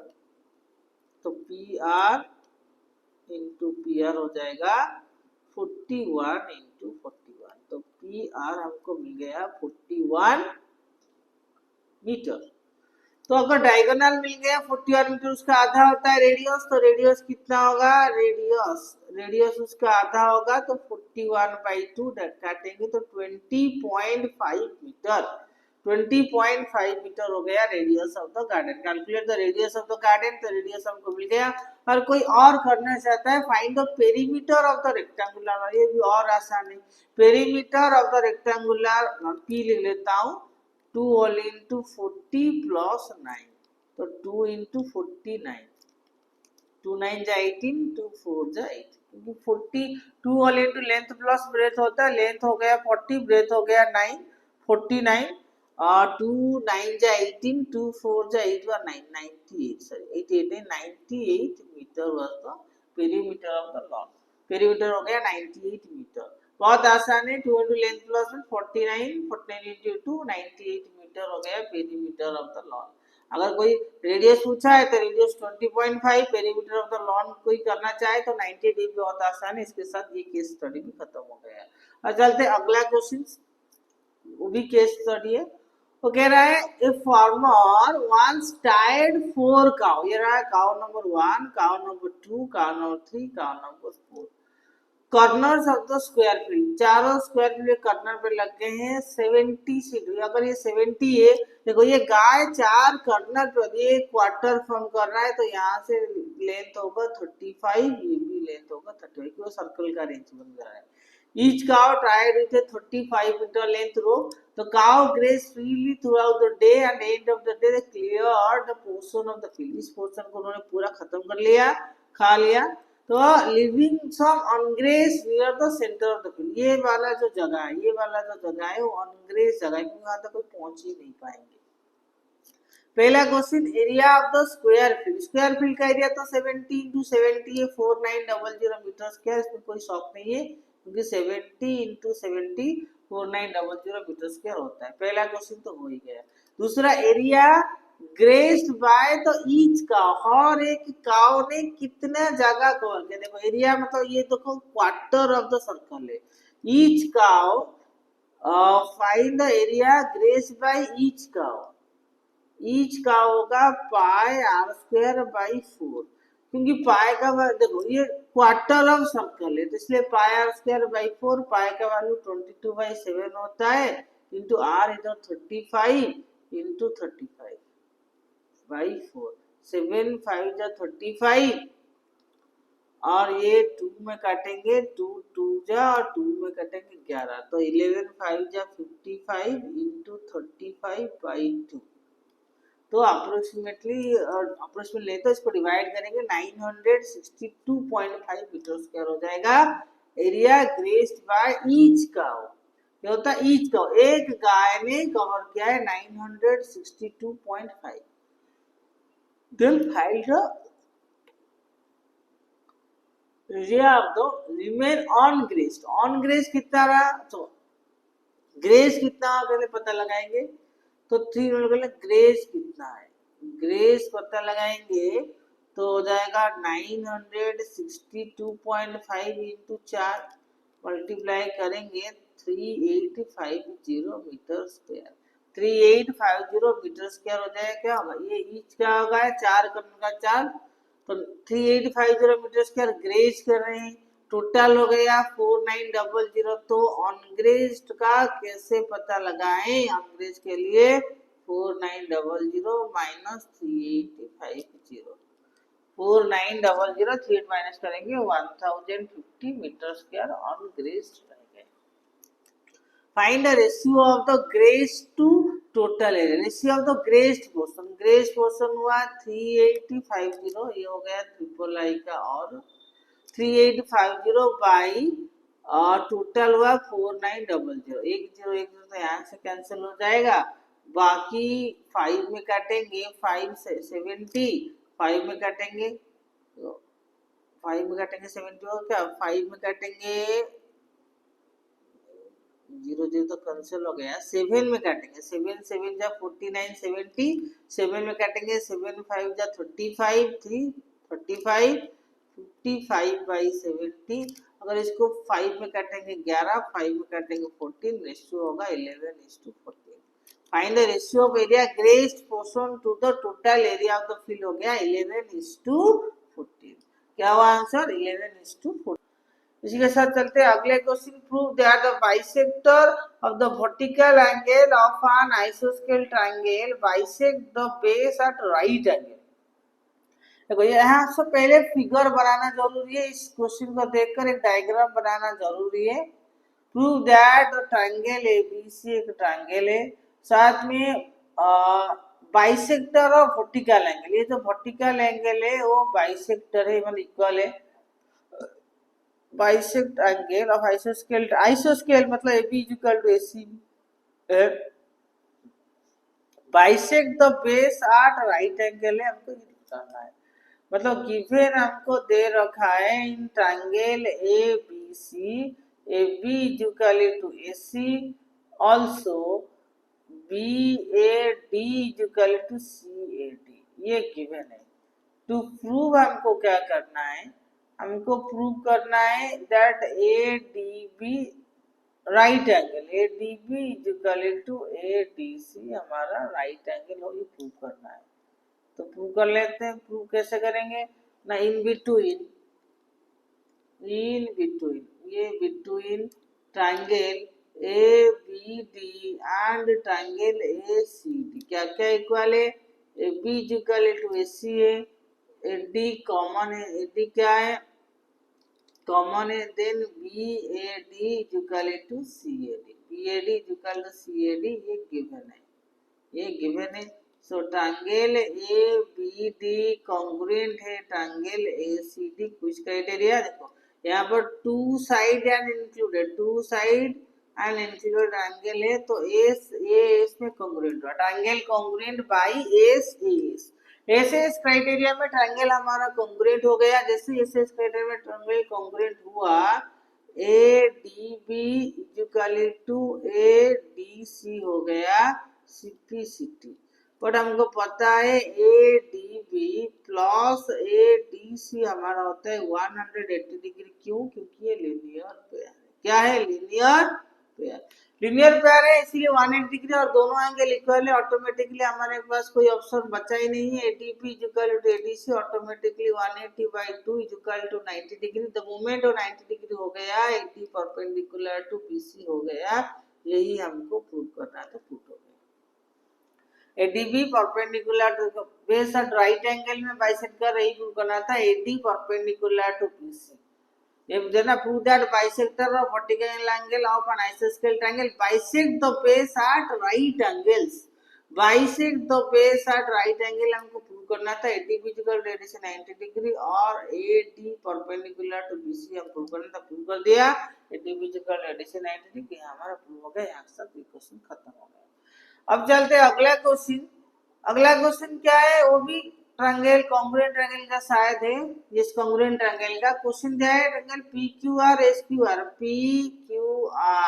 PQR और SQR are two triangles of common base QR so that PQ is equal to SR और PR is equal to SQ। तीनों पॉइंट क्या है, ट्रायंगल कांग्रुएंट है। ये पहला आंसर होगा ये। तो पहला what are the criteria, triple S criteria. पहला क्राइटेरिया है PQ is equal to SR given है, PR is equal to SQ, ये दोनों गिवन है, ये दोनों के दोनों गिवन है। तो तीसरा पॉइंट कहाँ से है, अगर ये दोनों PQ is equal to SR है, PR is equal to SQ given दिया है, अगर हम ट्रायंगल PSQ SPR कांग्रुएंट कर रहे हैं तो SP कॉमन है। तीसरा पॉइंट क्या निकल गया, SP कॉमन। SP कॉमन हो गया तो ट्रायंगल PSQ कांग्रुएंट हो गया ट्रायंगल SPR। कौन सी क्राइटेरिया में, ट्रिपल एस क्राइटेरिया। एक बार ट्रायंगल कांग्रुएंट हो गया, state the three pairs of corresponding parts, तीनों कॉरेस्पॉन्डिंग पार्ट्स बता भी दिया। अगर जैसे ही हो गया तो हमारे पास PQS is equal to PRS होगा, CPCT by CPCT they are equal. PQS is equal to PQS ये और PRS ये दोनों इक्वल होगा। और C वाला क्वेश्चन जो दिया है SRP 40 QPS 110, अगर SRP 40 है, SRP हो गया 40 डिग्री, SRP अगर 40 हो गया, जैसे हम PRS लिख रहे हैं, अगर वो 40 हो गया ऑटोमेटिकली PQS भी हो जाएगा 40। जैसे ही PQS 40 हो गया, QPS हमको मिल गया है 110 डिग्री, QPS ये मिल गया है 110 डिग्री। तो हमारे पास बचा क्या है, PSQ निकालना कोई बड़ी बात नहीं है, 180 से माइनस कर लेंगे 110 प्लस 40, तो 180 माइनस 150 इक्वल टू 30 डिग्री, तो 30 डिग्री हमको मिल गया। तो PSQ